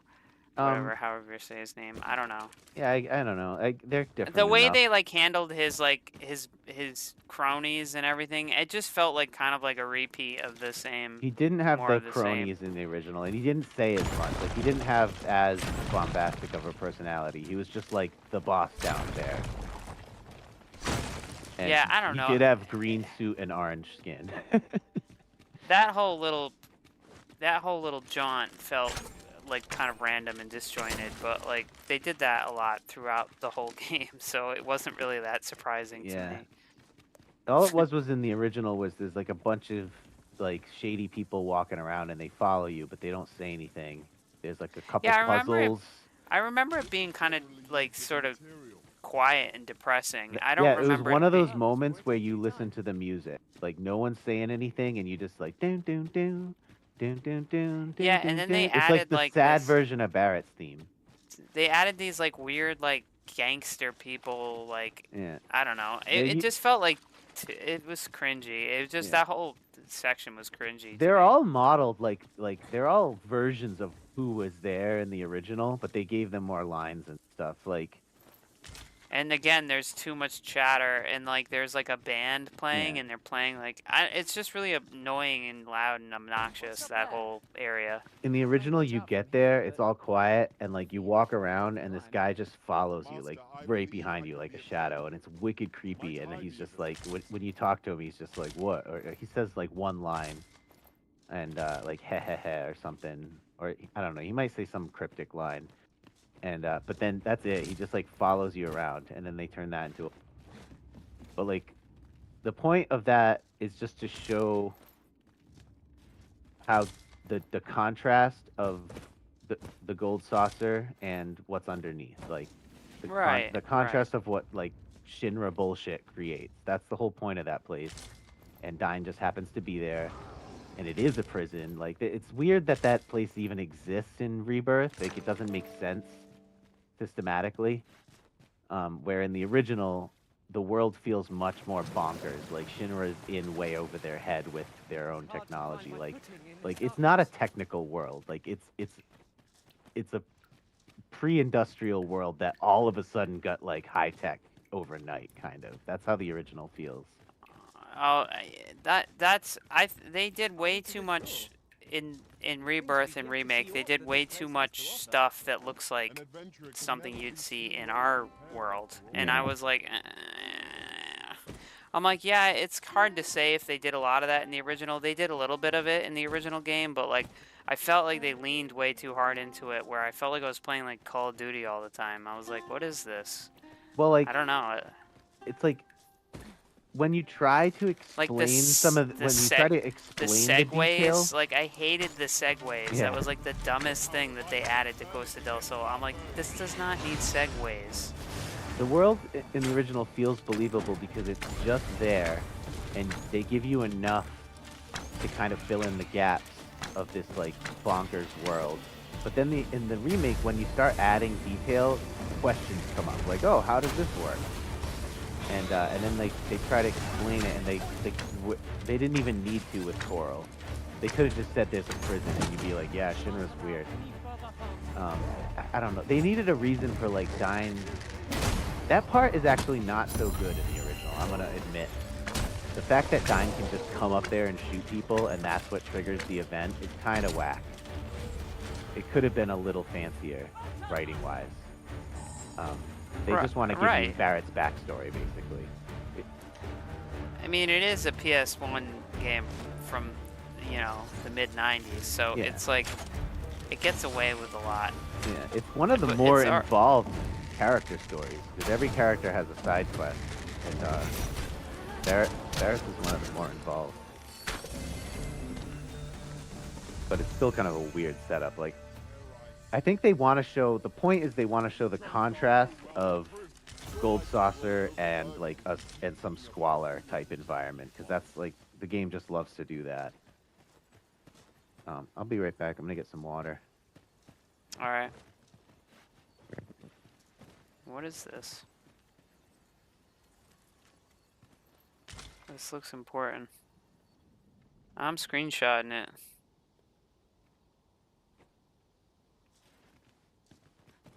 Oh, I can examine it.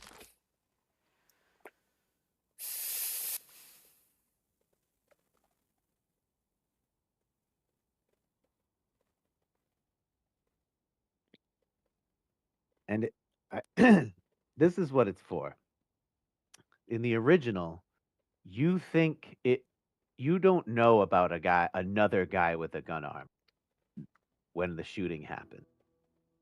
Barrett is the only one you've ever seen in the game. In Rebirth, they tease Dine before the scene. Again, to let Barrett off the hook. It's weird.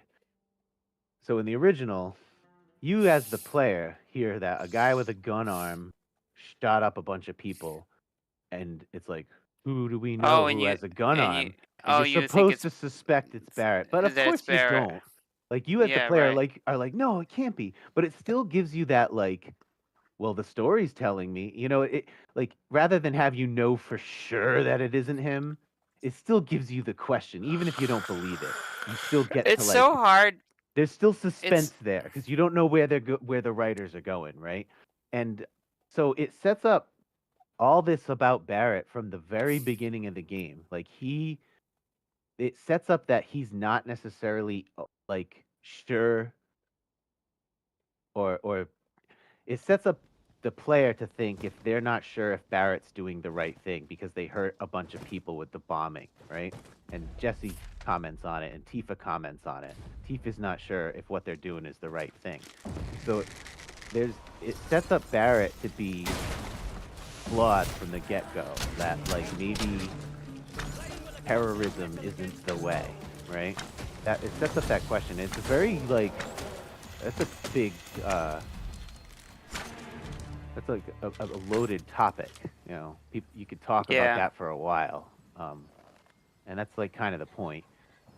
So the Dine story is like the final test of Barrett's character, and it's just a mirror for the whole game, which is Cloud's story, where it's like you can be a monster, but you can choose to be good and you can choose to be bad.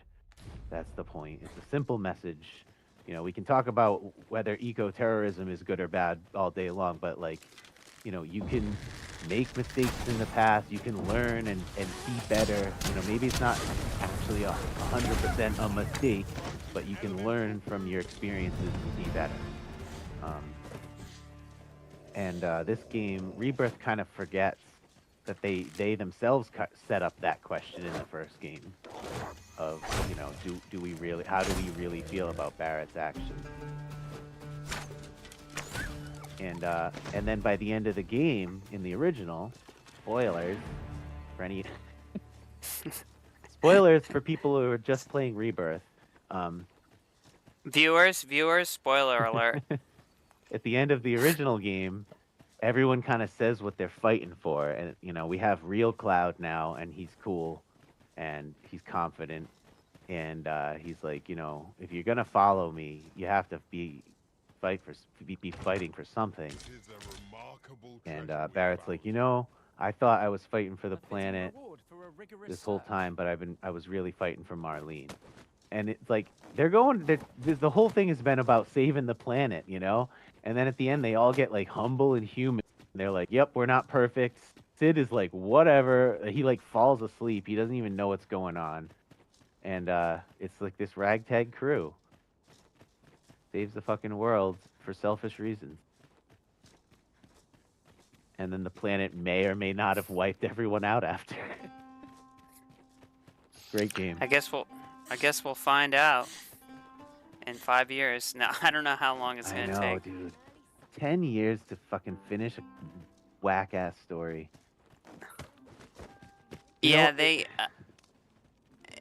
I have like I don't know if I was telling you. I think that they finished the whole trilogy of games. Like, they're mostly done. They're just like spacing them out to maximize profit. Yeah, they're listening to reviews and changing stuff. That's what they're doing. Well, they're doing that. They're definitely, but the core of the game is complete. Yeah. They're just sort of tweaking it and upgrading and updating and doing stuff sort of, yeah, as they get feedback or whatever. I hate this, like, make a story, like, while you're releasing it, bullshit live update that everyone's doing. Like, it kills stories. Like, finish the damn story and have it be complete before you even make the game.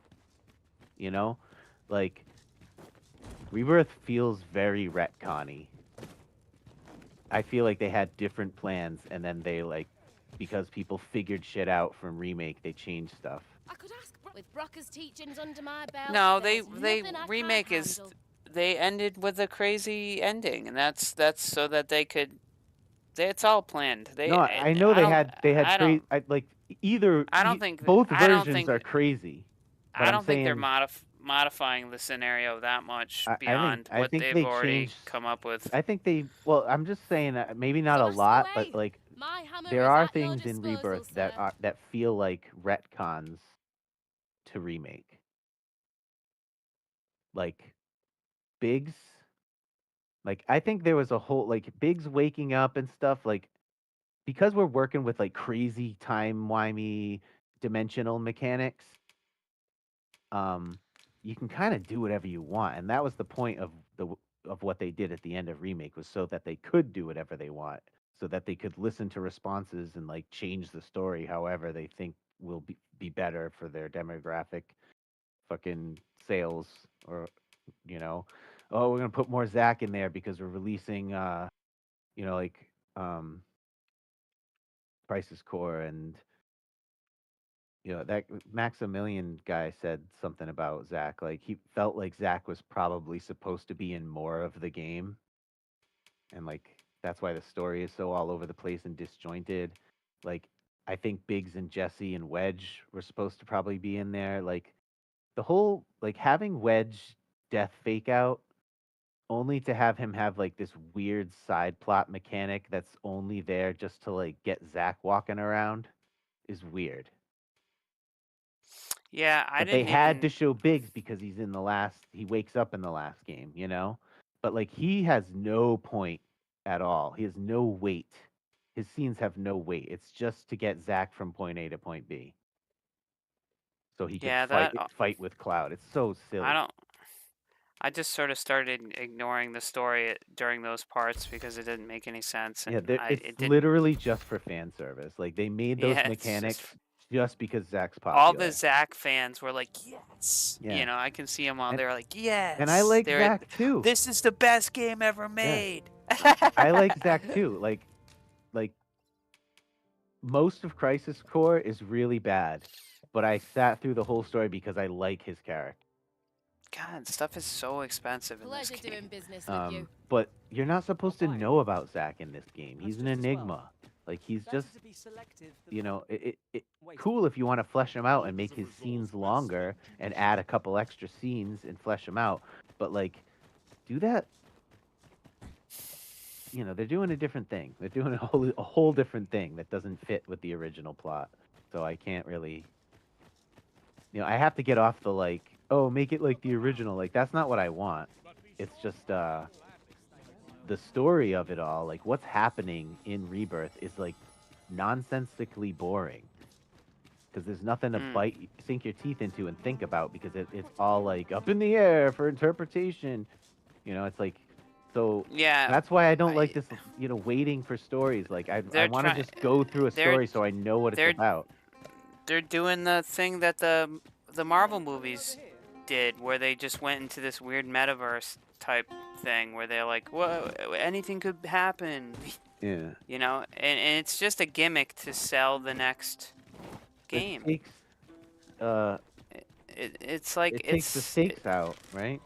That was the worst thing they could have done, was break it into 3 parts. Like I like that they're adding more because it's broken into 3 games, but I also don't like that they're adding more because it does mess it up. watching a playthrough of Rebirth is like, all right, you watch the first 10 minutes, but then up till the end of the Nibelheim flashback, right? And then it's just like filler until like for 40 hours. And then you like watch 10 minutes of Junon. And then it's like another 60 hours of filler. And some weird Zack flashbacks. Like, or Yeah, people will do like they'll upload their play sessions. Let me do it by play session. It'll make more sense this way. They'll upload their 5-hour fucking play session, and like 30 minutes of it is main story. And they're like, all right, we'll pick up tomorrow. Like, yeah, they dragged it out a lot. They've done a lot of dragging out in these games, and it's funny because it's like nothing they've really added that wasn't in the original game. It has been that good. It's like the things that are good are the things from the original game that they fleshed out a little more. Yeah. But other than that, like any kind of side shit that they tried to add or new characters they added are kind of pointless and just annoying. Yeah. This game is a little goofy about that kind of thing. I thought that was good.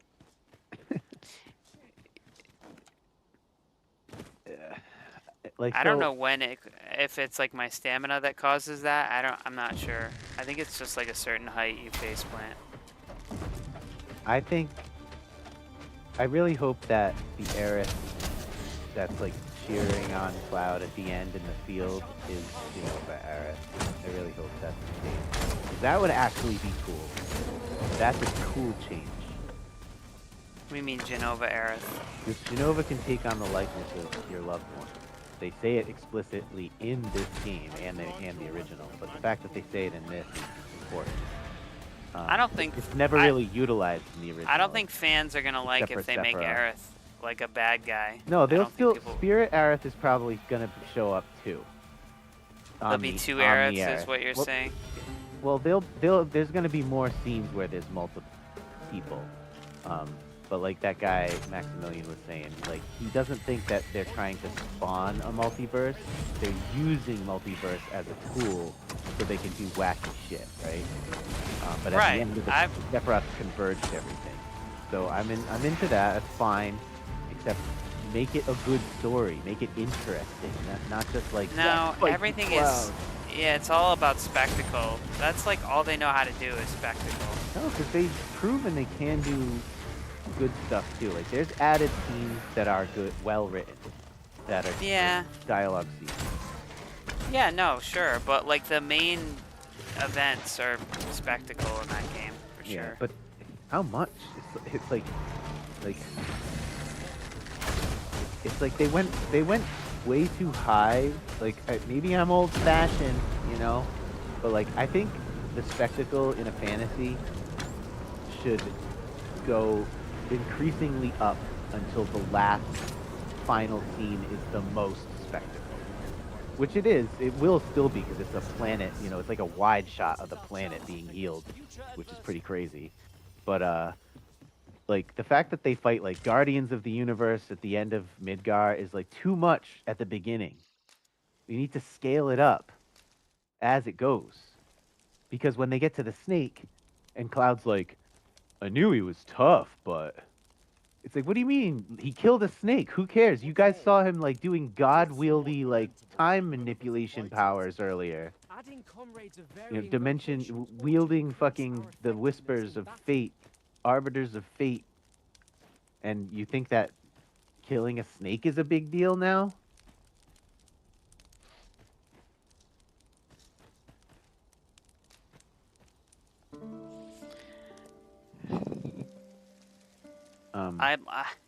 I felt the same. I had the same bad feeling after beating Rebirth that I did from beating Remake. It wasn't as bad in Rebirth because I was expecting sort of ridiculousness after Remake, but the ending of Remake really soured me on the whole game. Like I really enjoyed the game until the end, and then I was like, oh. They intentionally. Like it's not necessarily and a lot of people felt bad. that way, actually. it's not bad writing. It's like it's writing I don't like. You know, like they intentionally rob you of a proper emotional response to Aerith's scene.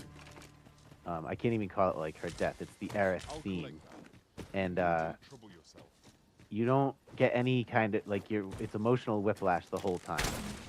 And by the end of it, by the end of the battle, they don't want you to have closure. They want that to be in the next game. But they want to bring her. They wasted kind of a moment that could have been great for old fans and new. They've already showed that they're bringing her back. That's what they're doing. They're bringing her back. Whether she's alive or not, that doesn't really matter. She's gonna be in this. She was never truly dead in the original, right? It shows her face at the end as like, she's there. Yeah, right? I get it. So they're if they want to and use like a physical looking Aerith to represent that idea and expand on it, that's fine.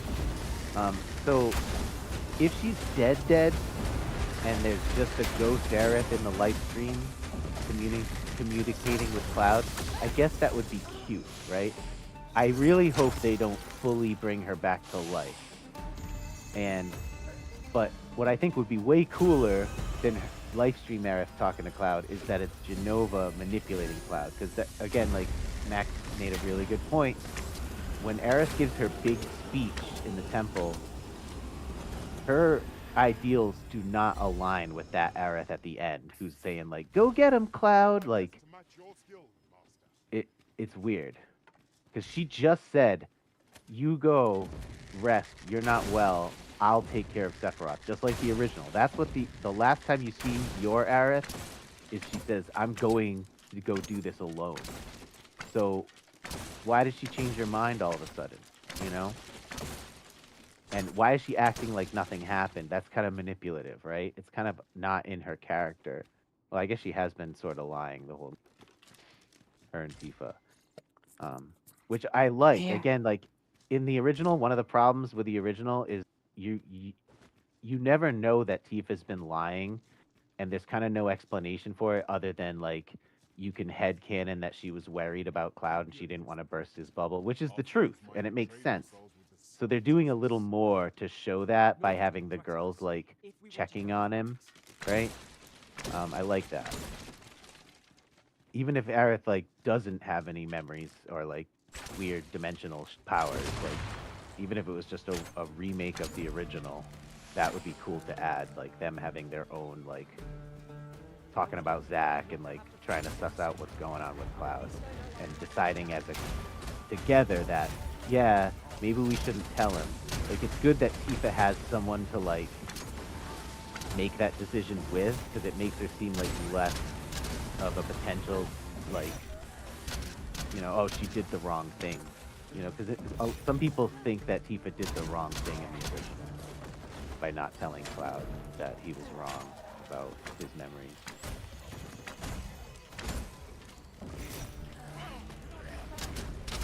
Yeah, I don't know. A lot of it is just like, it just feels like they just should have committed more with changes and not make a new story or just do the old story. I don't think they really have the ability to make.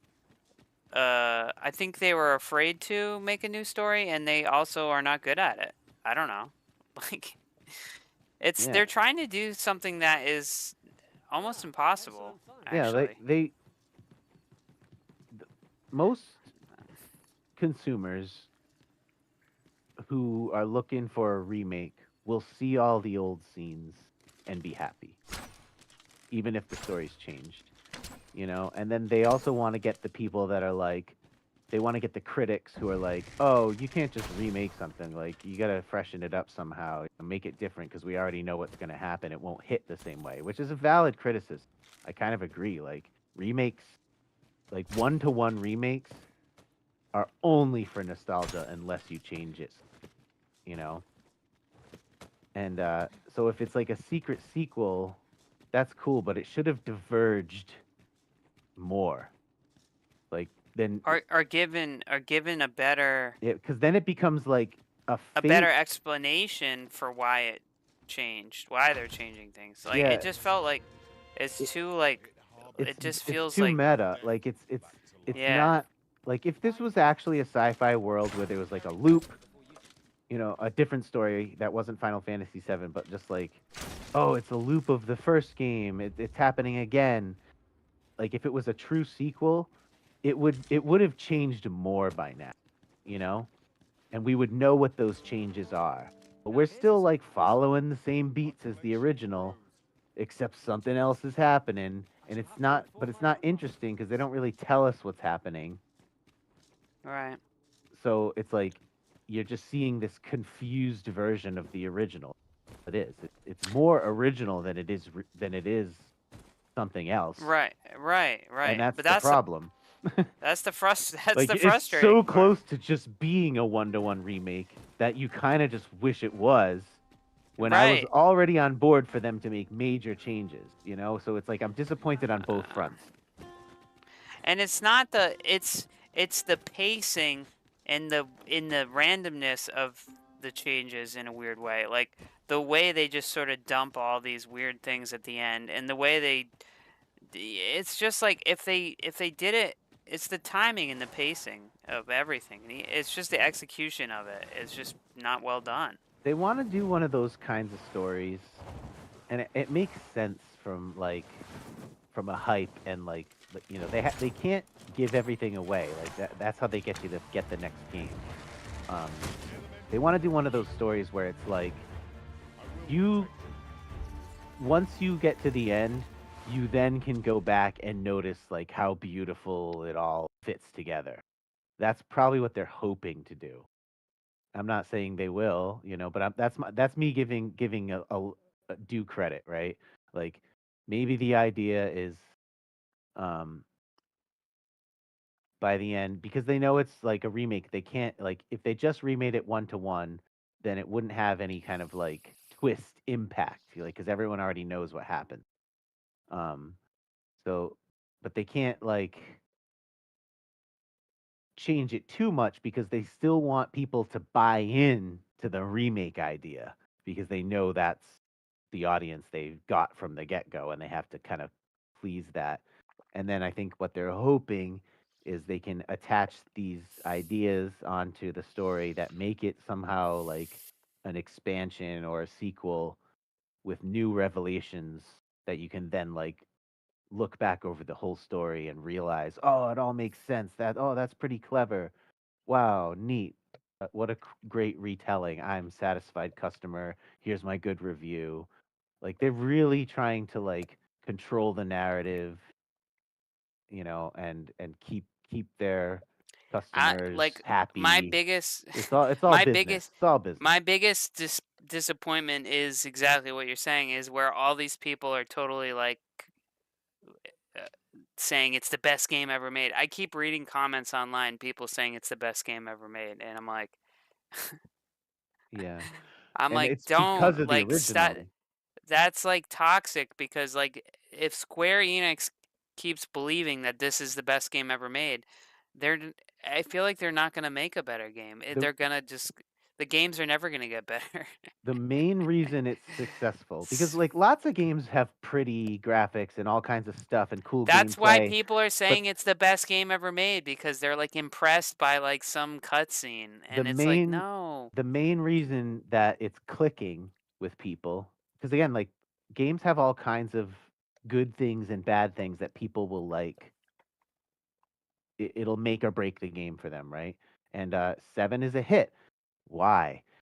Um, why is 7, or forget the nostalgia people for a second. Just think of like there's a lot of new players who've never played Well, FF7 or Final but Fantasy, marketing and they're hype are why saying there's a lot of people new found players out that about it. say it's the best game they've ever played. Why is that?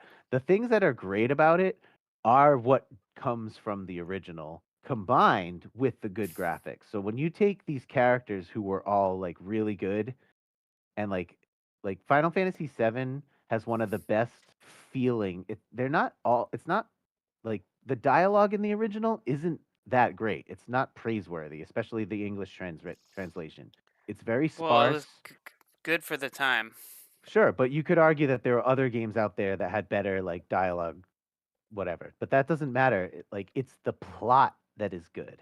The plot is good, and the feeling that you're on an adventure with these characters. Like you, for whatever reason, I don't know how they do it. It's something about the Midgar section, and when you enter the world, like you feel like you're with these characters in 7, more so than any other game I've played. It like creates this like camaraderie. The fact that you saw a a whole chunk of a city die, and like you get like it's like you have this like whole movie experience together that is just the prologue of Midgar. And by the time you get out, you're like, I know Barrett and Tifa and Aerith, and now we get Red 13. Like, like you feel like you're part of this crew in 7, and they really nailed that with the remakes, and they actually enhanced it by beefing up the dialogue and smoothing it out a bit. Well, I think that's when people say it's the greatest game ever made. They're Yeah. talking more like narratively. But it's because of the original. Like that's why the original's exactly. famous. That's why it's fucking famous That's in the what's first place. Go play the that's original. that's why I get offended in a weird So way because basically, what they're saying is it's because like they don't everything know that's better. It's the second best game ever. the only reason the only reason Because Rebirth, the yeah, original exactly. is slightly better. The original is still better. Like I don't want this one to be better than the original necessarily. I don't want it people should. to think it is a replacement because it's A not. lot of people are saying that because I of know, the graphics but it's and not, everything. and that's why I really wanted it to be a secret sequel. But I want it to be more of a sequel because like people who have never played the original think like don't pick the up on the fans. sequelage, and they think that this is the definitive way to play FF7, but it has glaring flaws that ruin the experience compared to the original. Like I think there's things in the like maybe you don't I like think the it old has graphics. to be the way it is. Maybe the old graphics are a turnoff for you, or the old MIDI tracks are a turnoff, or the turn-based combat is a turnoff. Those are valid reasons not to play a game. And like I'm messing you know, up.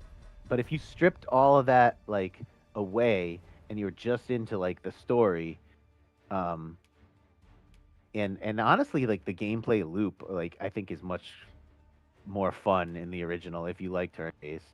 But like there's glaring flaws in the narrative and also the pacing of the remakes where you lose stuff from the original. I'm not saying it's like definitively better or worse. The original is better in my opinion. But I'm a very story focused person, and this is telling a completely different story. It's not the same story, which I'm fine with, but new players won't know that. They'll think this is like the definitive story, but it's a different type of story. Like in this, Sephiroth is the big bad guy. In the original, Sephiroth is like partially sympathetic. He's partially a puppet of Genova. He's a mirror to Cloud. He's the bad Cloud, right? But like in the original, that's some of like the nuance and the dark irony of the original is lost when you turn things into these cosmic like crazy things. You know, Aerith in the original was just she was an ancient. She had weird powers, but pretty much just was a slum girl, regular basic girl that grew up in the slums, and she goes on this adventure trying to figure out what the hell she is, and she tries her best. You know, and like they kind of convey that in the Temple of the Ancients. She's like, I don't really know what I'm doing, but like she just, I don't know. She feels like this super magical being already. I don't know.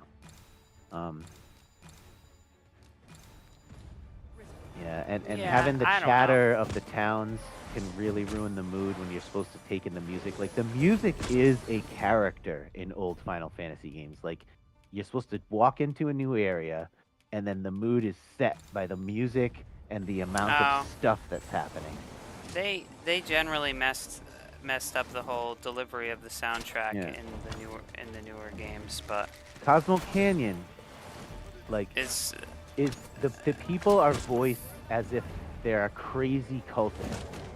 That's not the point. That's not the vibe. Like, I don't like pseudoscience, and I don't like astrology, and in real life, and I don't like crazy cultists in real life, and like extreme woohoo magic people, right? It's because So, they were but what trying. they They're did trying to is relate to like. They're trying to right, relate it to but something that in people this know. no, but in this fantasy world, like they're not crazy. They're right. Like people of Cosmo Canyon are on to something. That like magic does exist in this world. So don't don't compare them to the crazies, right? Like they're supposed to be like the wise planet people that you learn exposition from. But the game like makes Bugenhagen an asshole, and then he makes all the followers seem crazy, which gives people, modern people, like just like you're saying, relatable. Like they're relating it to the wrong thing, because in this world, that stuff is real. They're not crazy. So yeah, I thought it of makes like the player Scientology. gloss over how important that part is. That's the part where you get the exposition about how the fucking planet works, which you need to know in a magical fantasy game. Yeah, they messed all like, that up. That part is so special in the original. You go into the observatory, and like you learn the deep lore of the planet, and everything clicks, and like you go, oh shit, Shinra is sucking up the dead souls of people and burning it away. That's fucked up on so many levels. But it's glossed over because when you're in Cosmo Canyon, the mood is set right. You have Red 13 with his new voice, which is very jarring, whether you like it or not. It's still jarring. You know, if you like it, then you're too busy going oh, to realize the weight of the scene. And then if you don't like it, you're too distracted by how you don't like Red's voice. And then everyone's chattering, and they're all acting like Scientologists, and it's like it's not the correct mood for that part of the game. So that's something you miss out. Yeah, they just kind of destroyed Cosmo Canyon. I was really turned off. I don't. Did I tell you about how many times there are signs that say Cosmo Canyon? There's like I counted another on tourist your attraction.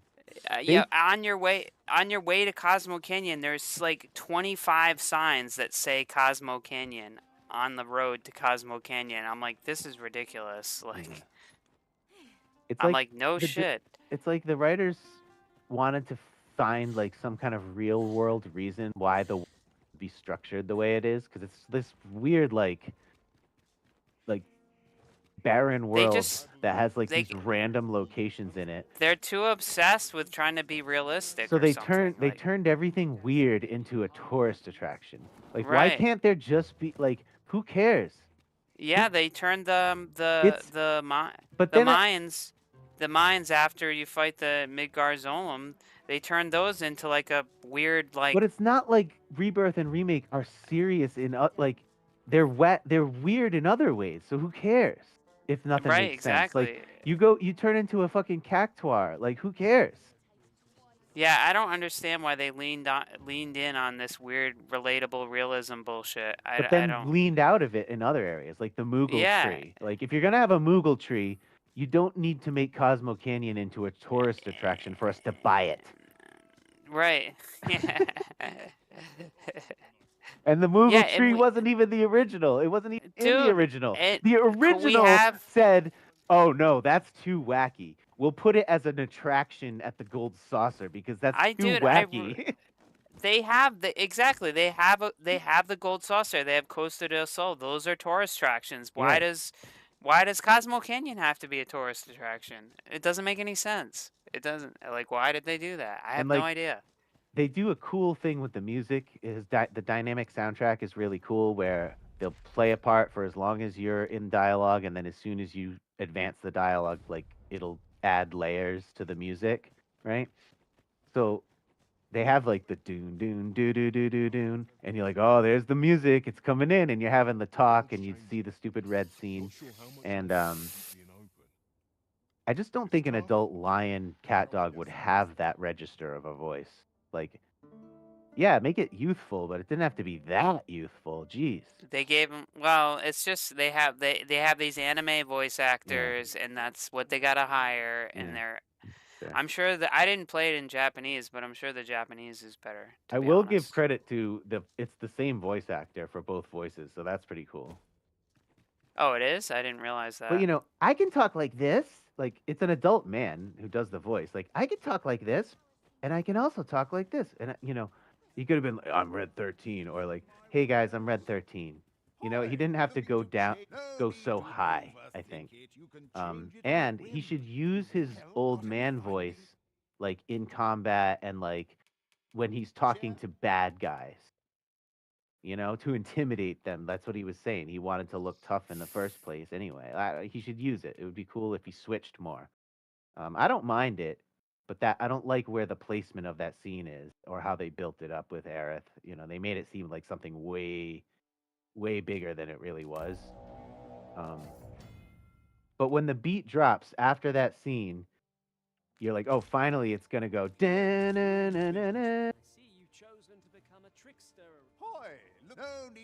Instantly the town chatter like obscures it. Like, and it's like, whoa, they needed like a flyover cut scene and have Dude, have the beat drop during the cut scene. Come on, I was so disappointed about Cosmo Canyon on so many different levels, and you're just talking about it.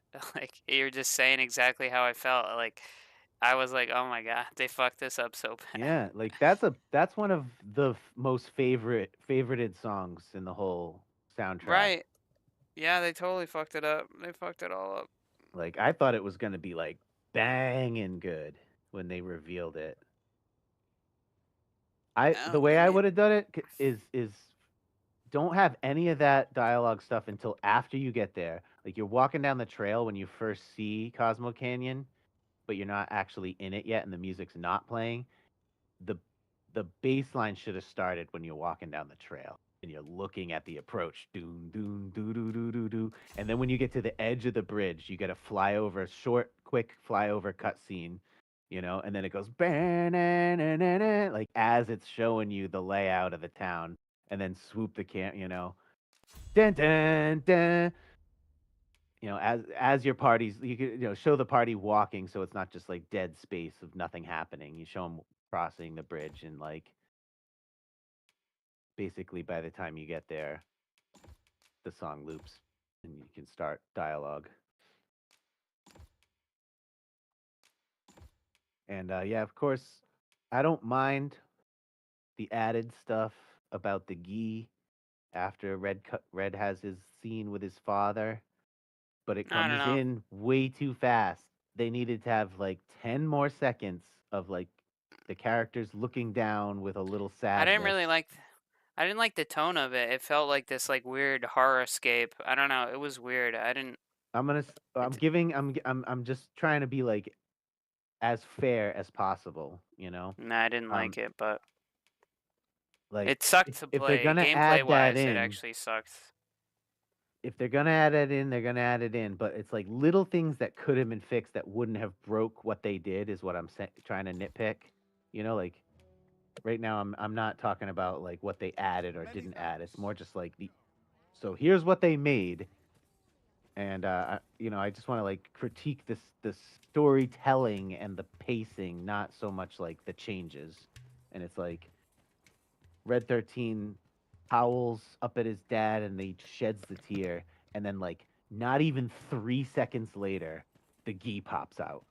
And it's like, just pan over the rest of the cast and show them looking a little glum, and have like a moment of silence, fade to black, and then come back as they're like walking into a new area, and then have the gi stop them in their tracks. Like, come on. Like that's just like movie making 101.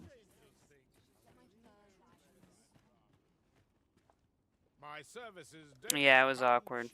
Like you the player don't even have enough time to go, "Oh, that's so sad." Oh, like that's how much time there is for you to react. Same thing with Barrett and Dine. Like, "Oh my god," like he cries, and then it cuts to action. It cuts to Cloud going, "Huh?" So when you when you finish the cutscene of Barrett crying, that's the part where the player reacts. to this crazy shit that just went down. Yeah. And then they throw Palmer at you, and they expect you to like laugh at his butt. You're welcome. Our packs are heavier, and our purses Yeah, it's messed up. An investment made for safer travels. They could have just saved like they didn't use Rocket Town, and people think they're gonna use it in the next game, and it probably will. And if they do, like they could have just saved that scene for Rocket Town. That's where it happens. That fight. And he gets hit by a truck. Like, are they gonna have him get hit by? You're gonna fight Palmer again? Because they gotta have him get hit by a truck. The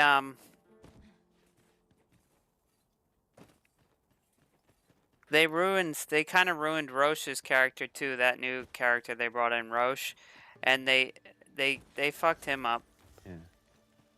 Yeah. Like I don't know why, like people were like they were kind of hopeful that they would do something more with his character, and they just sort of like turned him into one of the robed guys. It was like, oh, that was annoying. Like, I'm not one of those people that's like, no, don't change it. You know, like I'm sure there's lots of people that hate every little thing that's changed, and then there's people that like, you know, all right, I'll see this. Oh, you're introducing a new motorcycle, funny Soldier Boy. The thing that I liked about him is that it shows us more of Soldier, because they're not really characterized in the original. It's just Cloud and Jack. You know, and right. then you fight some of them in battle. Like you never talk to actual soldiers. It's always like Shinra people. But it's cool, and it's like so the characters that they do add, like Roche and Glenn, they don't do anything with. So it's like if you're gonna add stuff, like do something with it. Otherwise, like yeah, exactly. You could have just made a 1-to-1 remake and people still bought it. Yeah. That's the thing, is they don't like commit to old like fans they want to change things, but then they don't commit to the changes. Old fans would have paid for a 1-to-1 remake. Of course they would have, right? And then they'd praise it, and new fans would play it, and they would think it's a masterpiece because the original is, and it would be successful. Like, it's just Nomura's fucking big stupid head getting in the way. It's weird. Nomura, like, there's a lot. He just like can't get it back. He can't probably. He wasn't even part of the writer of the original. What am I saying? He was just the. He was just a character designer. Yeah, which is like probably where he should stay. The character designs are okay, 7, and it resulted in like, you know, I think the iconic stuff that we'll never forget. I feel like I'm always like, I feel like I should blame Kingdom Hearts. Maybe not Nomura, but blame Kingdom Hearts for like how crappy modern Final Fantasy games are. The FF7 character designs, I think, are the best thing he ever made. Like, Cloud Strife's design is awesome. It's so weird. Like, military samurai, like with a turtleneck, sleeveless turtleneck. What? What is that? Like, it's so wacky, but good and balanced and aesthetically, like, Aerith, like, just pink dress, jacket, red jacket. All right, done. She's got a staff. Like, Tifa, like, they're all so cool. They're so unique and weird and cool. They're like the best things he ever made. I don't care about those characters. All look stupid to me. Mayhap my services can be of aid. Yeah, I don't know. He did FF8 as well, 8 and 9. Yeah, I think so. Yeah. Like he got into, like, if you look at FF7 characters, again, they're all their own thing. And like Aerith's got the big boots. Or Tifa and Aerith, they both got the big, like, loose boots. But then later, it's just like belts, big boots. Big boots and belts. Like, that's all he does. Yeah, people used to make fun of all the Final Fantasy, his designs, because there were always lots of belts. Yeah. Like, you know, Zidane, like, big boots. Vivi, big boots.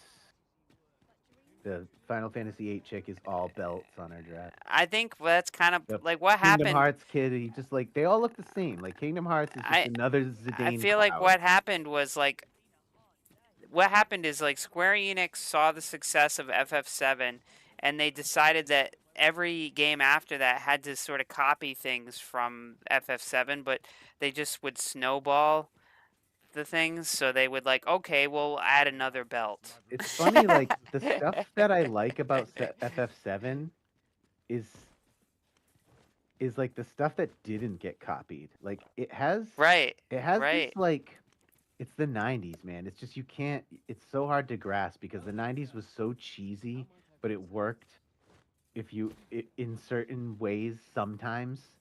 Like it has this like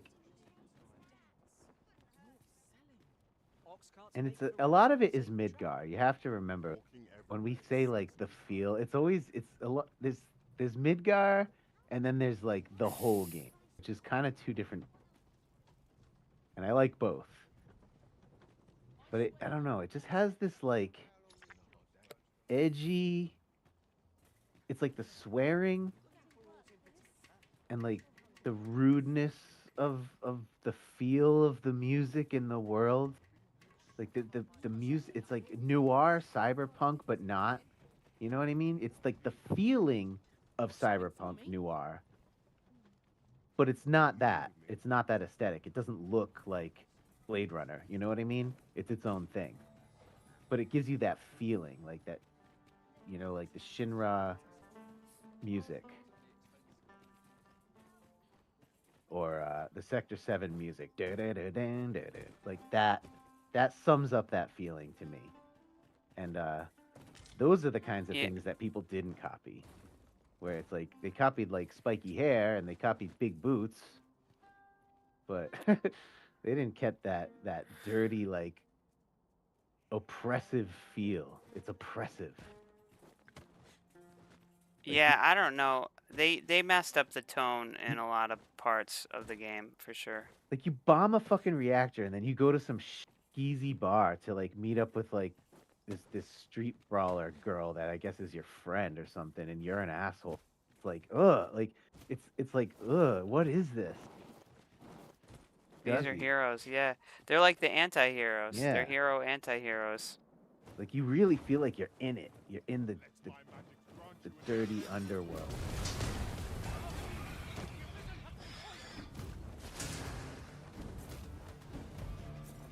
Oh, I've I got a got quest. close to that feeling. Mahoyo got close to that Bella Bog's underworld, even though I didn't really like the story, where the story's going. But when I first got in there, I was like, this feels like that feeling in 7. Good job. I don't care if you copied it. Good job. You made me kind of feel that with the music and the vibe of this.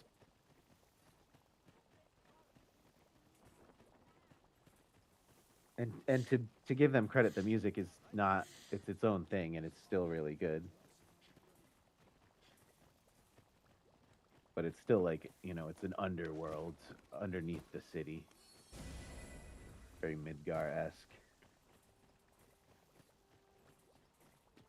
Remarkable. I can, yes, indeed. Yeah, it's like a very adult game. Elevated temperature, Probably peeling like, of the skin, pupils unfocused. you know, you'll never see something like that. You know, I guess it's rated teen, but it's still a little like there's some weird shit in there. Like the whole like wall market part. Well, they did a good job with Wall Market and Remake, but I thought they did a really honestly. Overall, I think Remake's a better game. Yeah.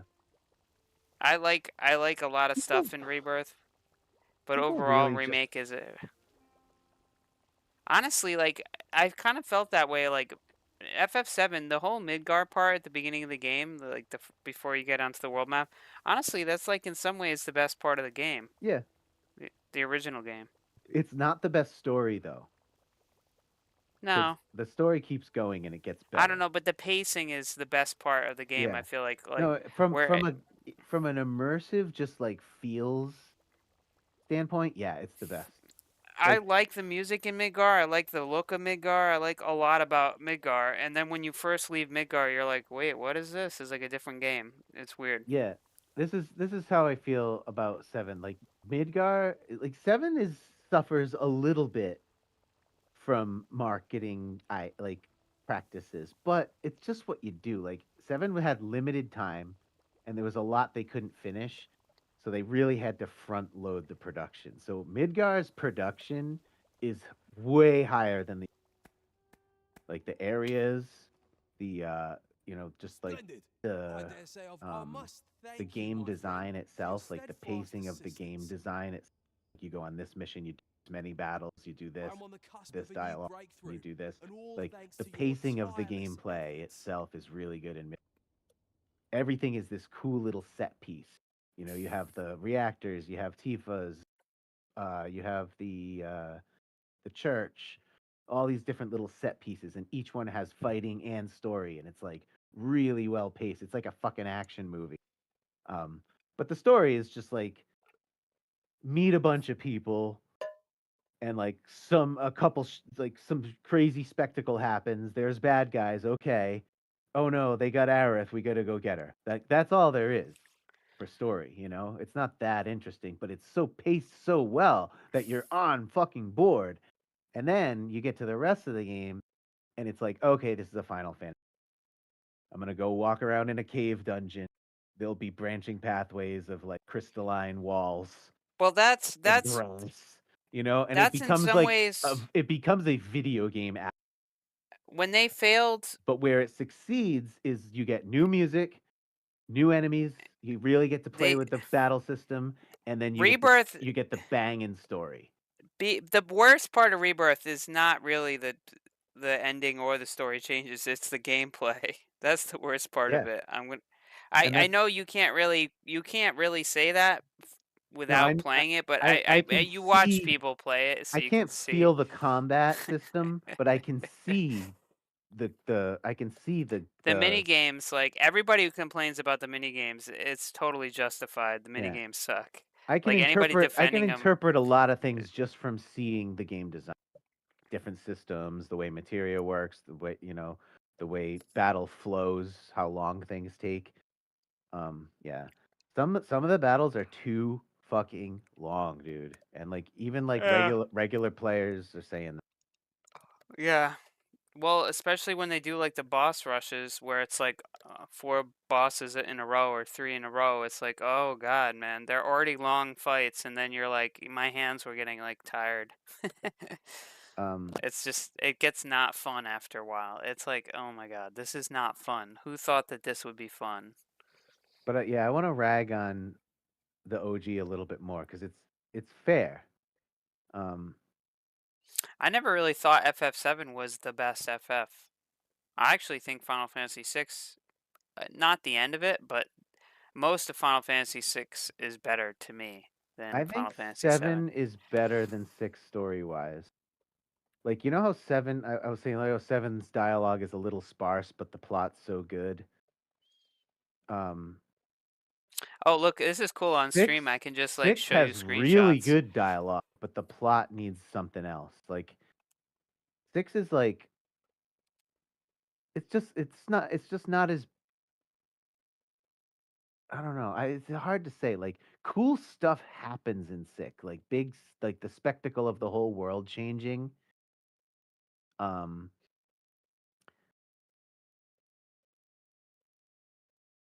but it's I mostly mean, like it's a collection of character stories. Like there's not like a big crazy plot. Like 7 when I gives you a say lot 6 to is think better, I'm about. not. You're. I think with FF7, you tend to fall back on the characters in the story more That's than you what's do good that. about it. Yeah, but that's what I'm saying. Like I'm comparing them as games, not as stories. You know what I mean? Like, I yeah, think you can't. 7's battles system is better than 6. No, I like 6's better, but seven's is like You like learning it's spells in 6? like complete, like the complete experience as a package. I All think right. 6 is more cohesive No, than 7. I you can have that. I'm not trying to change your opinion.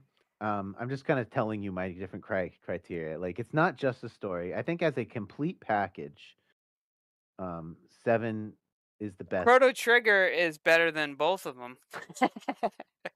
I think Chrono 7's Trigger. story is better. I'm sorry, the story always trump. Like, 7 has the best story Yeah, but of a retro in RPG, in my opinion. Yeah, it just does. It's yeah, but artful and it's different. It's not. It's you like have it's to its own thing. I don't know. you have to think of Final Fantasy 6 as what it was when it came out. Like it was when it came out, it was a better RPG than when 7 came out in my mind. Yeah, Even 6 though is like for it's hard to for compare them. for You can't Super really compare Nintendo. them. No, for Super Nintendo, 6 is a way more polished game. 6 is like a complete game. 7 for a PlayStation is a pile of shit. Like technically. Like the PlayStation obviously could do way more way better graphics. The only reason they That's didn't is because they ran out of time, so they went with the beta model. Like the little Lego people, like people have made mods that in engine that give them more polygons. Funny. right. They did it with the later games. Yeah. They gave them more. I think in Final Fantasy 9, I think that was sort of like the pinnacle of like what they Yeah. could do with PS1 graphics. Yeah, like if 7 had more time, like it got rushed because of the whole like switching to PlayStation thing, you know. Right, from And N64. if they had more time, it could have looked as good as 9. So, yeah, like production wise, for its time, 6 is like the height of Super Nintendo, where 7 is the bottom of PlayStation. I also I like Final Fantasy 6's soundtrack a lot. Yeah. It's hard to beat that sound. I like 7 soundtrack, but the 6 soundtrack is better to me. The 6 is one of the best like fantasy soundtracks, and it has Dancing Mad. I just like the look of the game too. I think like they did a good job of like the sort of they did like medieval industrial. I don't know, like with the magic tech armor and all that. Yeah. I feel like they would not do a good job if they remade it. I think they would fuck it up, but um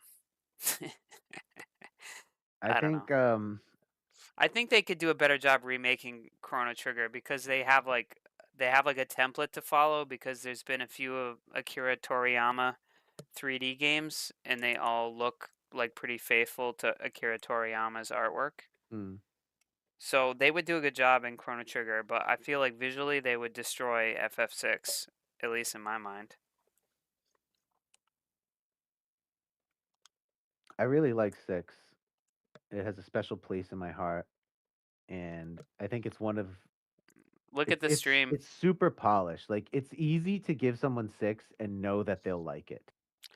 This is the type of fan service in Rebirth that I think, like, they brought her back to life, but then you got this awesome back-to-back shot of these two. Like, honestly, like, the fan service is the best part of the game. That's really it. I'm fine with that, but it happens during a time where the player's confused about what's going on, and it's like very.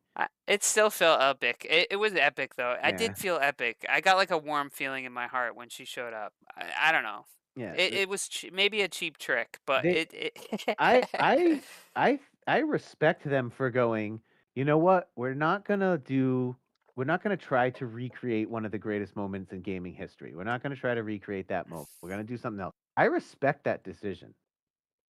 I just didn't really enjoy the experience of all that craziness during a moment where I was so confused about the plot. But like, that was probably their point. They want to put you in Cloud's shoes and make you like just as confused as he is. Cool, meta, great. Like I personally, like 99% of my interest is I just want like a cool interactive story. Like that's mostly what I want out of games. And that's why 7 is my favorite Final Fantasy, because it delivers exactly what I want.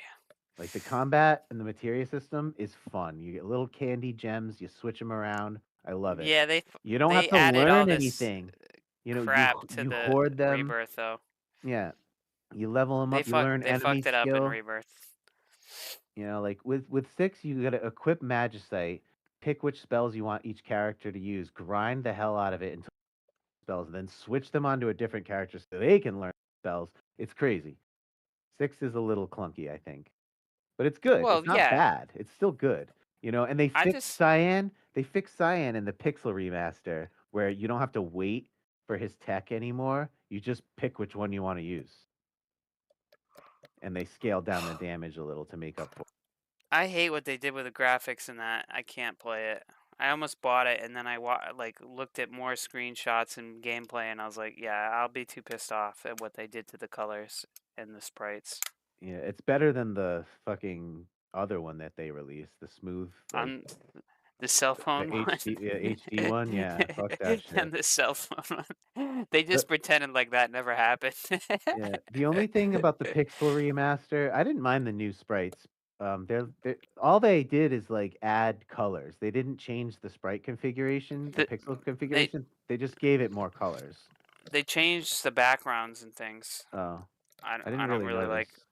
Yeah, they did. Like if you look side by side, Yeah. the colors are the biggest thing I was pissed about. They made it too colorful. I'm like, look, I don't like the that soundtrack. FF6 was like kind of depressing and oppressive. Like that was the vibe. Like it's supposed to be like that. Why did you make it more colorful? It doesn't make any sense. I don't like that MIDI music is like considered bad. It's just cool. It's its own thing and it's cool. So if you're gonna do Oh shit! a retro remaster, just leave the MIDI music. Leave it. I think you have the option of switching between the original Do you? soundtrack. Yeah, I'm pretty sure. Yeah, because Because I downloaded it. I watched a I little bit of pirated someone it. play it, and they were like, "Oh, I'm gonna use these tracks because I can't use the original, but I still want to hear the original." I don't know. No, they give you two versions. You can get like you can play the original 16-bit soundtrack. Oh. You can. That would have been real stupid if they didn't include A problem it's not. I don't have a problem with live orchestration.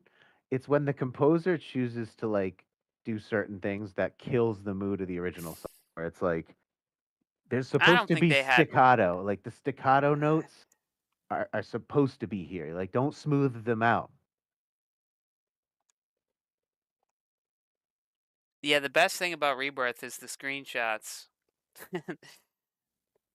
It's just the game didn't ever really look that good when you were playing. The models, the character models, and the voice acting, 10 out of 10. There you go. I'll give some. Yeah. Now I'm gonna praise remake what they did right.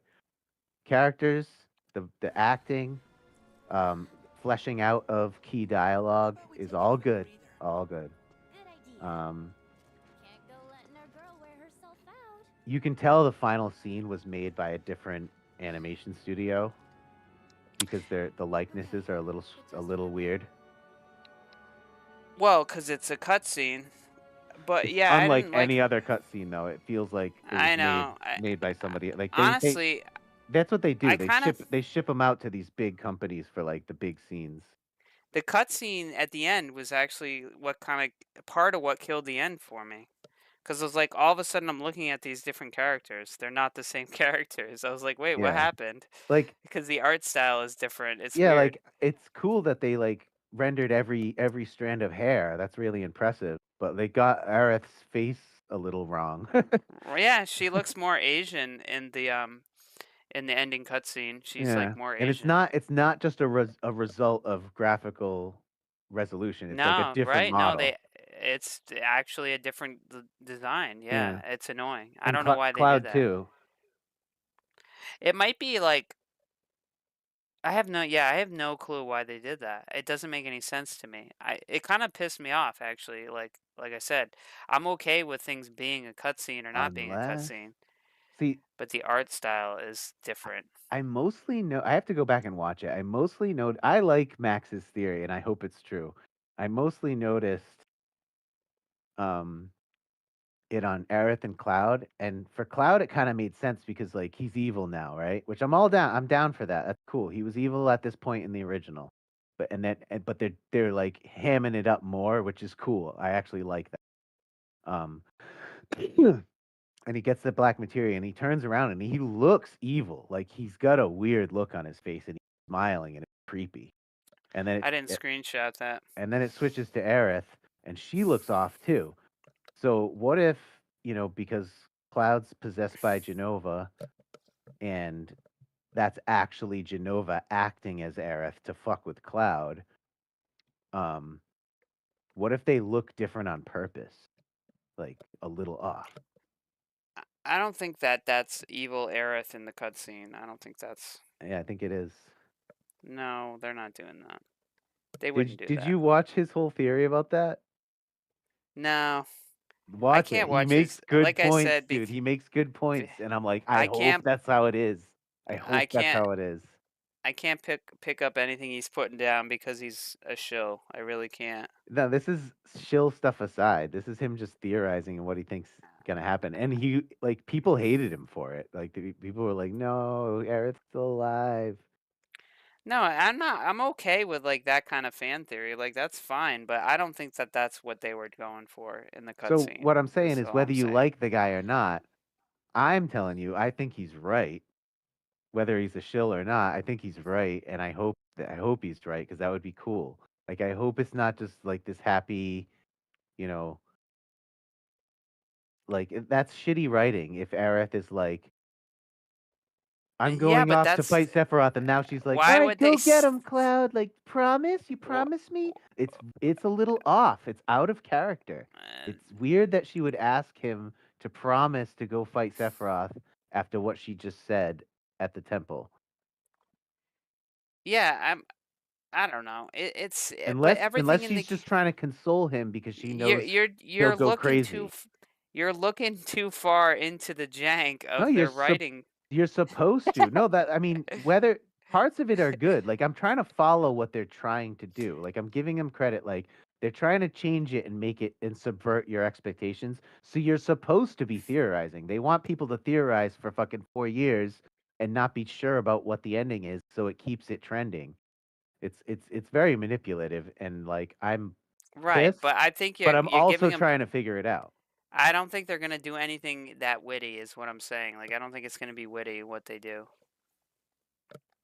It's not I don't about know. whether that's witty or not. It's about if they can pull it off or Like not. you and this Maximilian dude guy are already smarter than whatever decisions they're gonna make. I can review stuff that I like, but I can't write actual No, stories. but you're theorizing things that I think are too advanced for their tastes. No, They're not gonna they're write gonna anything change that stuff. great. They already are setting up changes. No, I'm agreeing with that, but I don't So think it's I'm gonna be I'm satisfying. not trying to like dump my like I'm trying to look at it from what they've already done and predict what I think they're going to do based on like the writing that I've already seen. You know? Like they're doing some crazy heady shit. It's not just like bad nonsense, the fact that they're confusing us. It's on purpose. Right, but it's not very. And there's gonna be a catch. They And didn't they're even. very intentional about how they characterize these characters. Like Yeah, that's but the part of the story I like.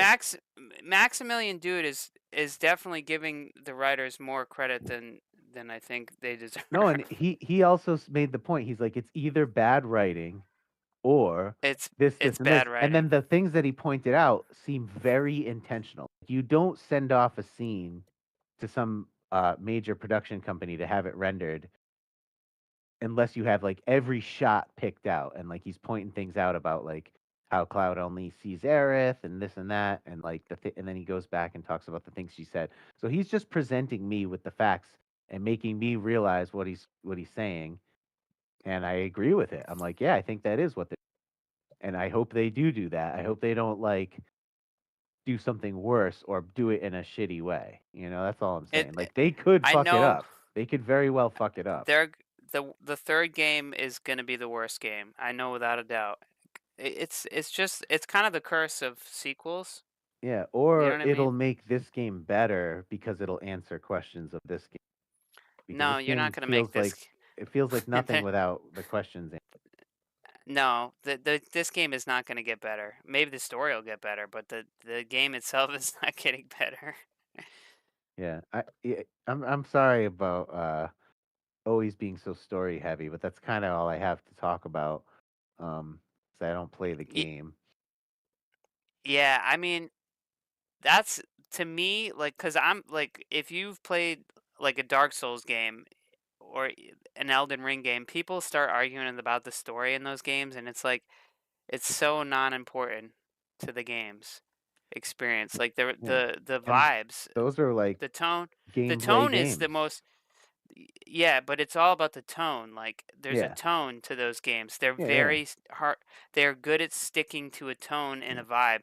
Where I feel like modern Square Enix, they just have no clue how to stick to a tone or a vibe. Like they're just all over the place. Like and Yeah. it's obnoxious. It's all very subjective. Like a good game doesn't have to have a good story. Like artistically speaking, FF7 Rebirth is a mess, Yeah. artistically speaking. I mean, there are parts like obviously these screenshots have taken like that's like a different art department that made these scenes. But like there's other parts of the game like the Moogle House and stuff like that that looks like completely like a different game. It's like what is this? It doesn't fit, you know? Yeah. And And like that's just games. That's every game, you know? That's every well, game. no, it is every game, but like on a game that is supposed to be one of the best games ever made, they really messed up a lot of stuff. Yeah, I have to separate production value, game design, and story. They're very separate things that can be done separately, you know, and criticized separately, I think. Yeah, And but a good game doesn't have to have all three. Like one of those pillars can hold up a game to nah, still be called good. Like like FF7, the the original, production wise is low tier. Gameplay wise, mid tier. Story wise, high tier, right? And so those tiers can shift depending I on don't know the personal production personal production preference. of FF. If you're comparing FF7 the original to like a game today, yeah, the production looks low level, but No, like I'm back saying then, in its that time. was very In yeah, its no, time, that was it's fucked up. It's inconsistent. It's not as no, good as but the PlayStation could be, is what I'm it saying. wasn't it in 1997 that was really the best game you could play. No, I'm we not just we like just make talked about how it was rushed and not finished. right, but if It it was suffers still from the really same things good. this does. Like it has inconsistent quality. Like some cutscenes have the high resolution models, I other I'm cutscenes have the chibis. It's I'm all over the comparing place. I'm comparing FF7 Rebirth to other modern games, and FF7 Rebirth is not as polished to other modern But games. what I'm saying is that doesn't equal like that's why I set this whole thing up to say I have to criticize these things as separate entities, like story, production level, and gameplay, game design. Like these things can be shift in quality and still make a good game. Is what I'm saying. Like I don't if this game doesn't have the best quality as other AAA games of today, it's not like, oh, it's bad.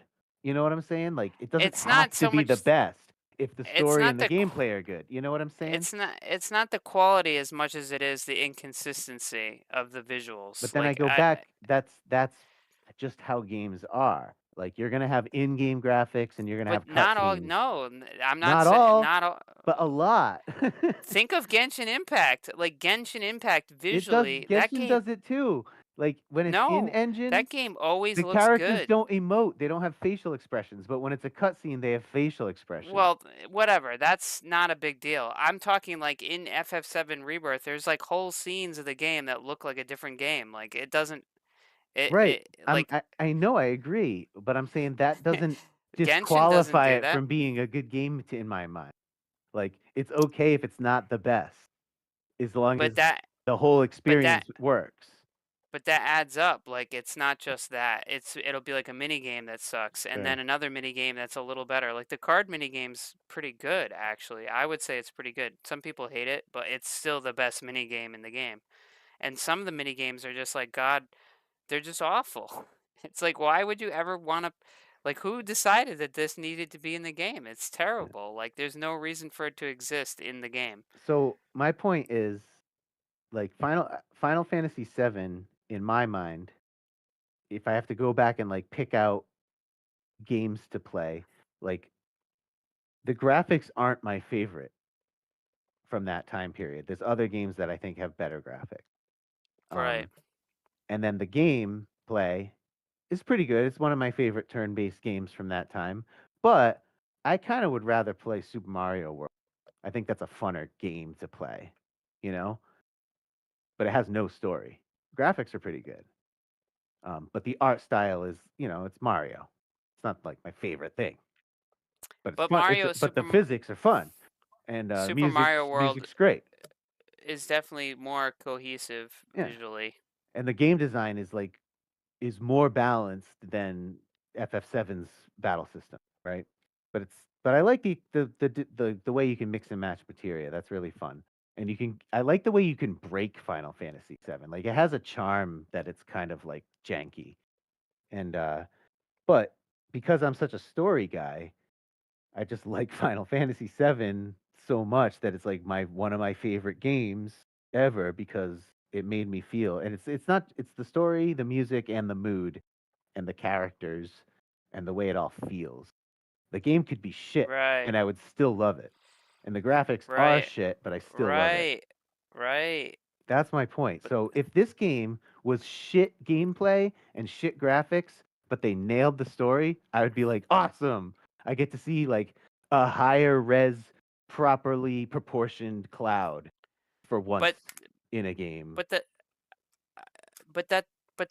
the thing is, it's like I agree. You can say that like it can get a free pass because of that stuff. It's not a free pass. It's like balancing the scales of those three things. But they leaned really heavy into these like really bad gameplay mechanics, and it actually takes away wasted from time. Yeah, and they take away from the story and the plot. All people ever wanted was a high resolution remake of the first game because the first game has the shittiest, hard to digest graphics of all Final Fantasy.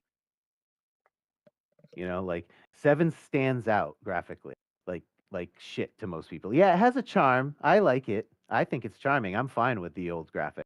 But I can understand why like 6 looks polished, 4 looks polished for the SNES. 9, 8, 10, they all look great for their time. 7 is like, what the hell is this shit? Like, what are these Cheeto chip fucking hair? What is this?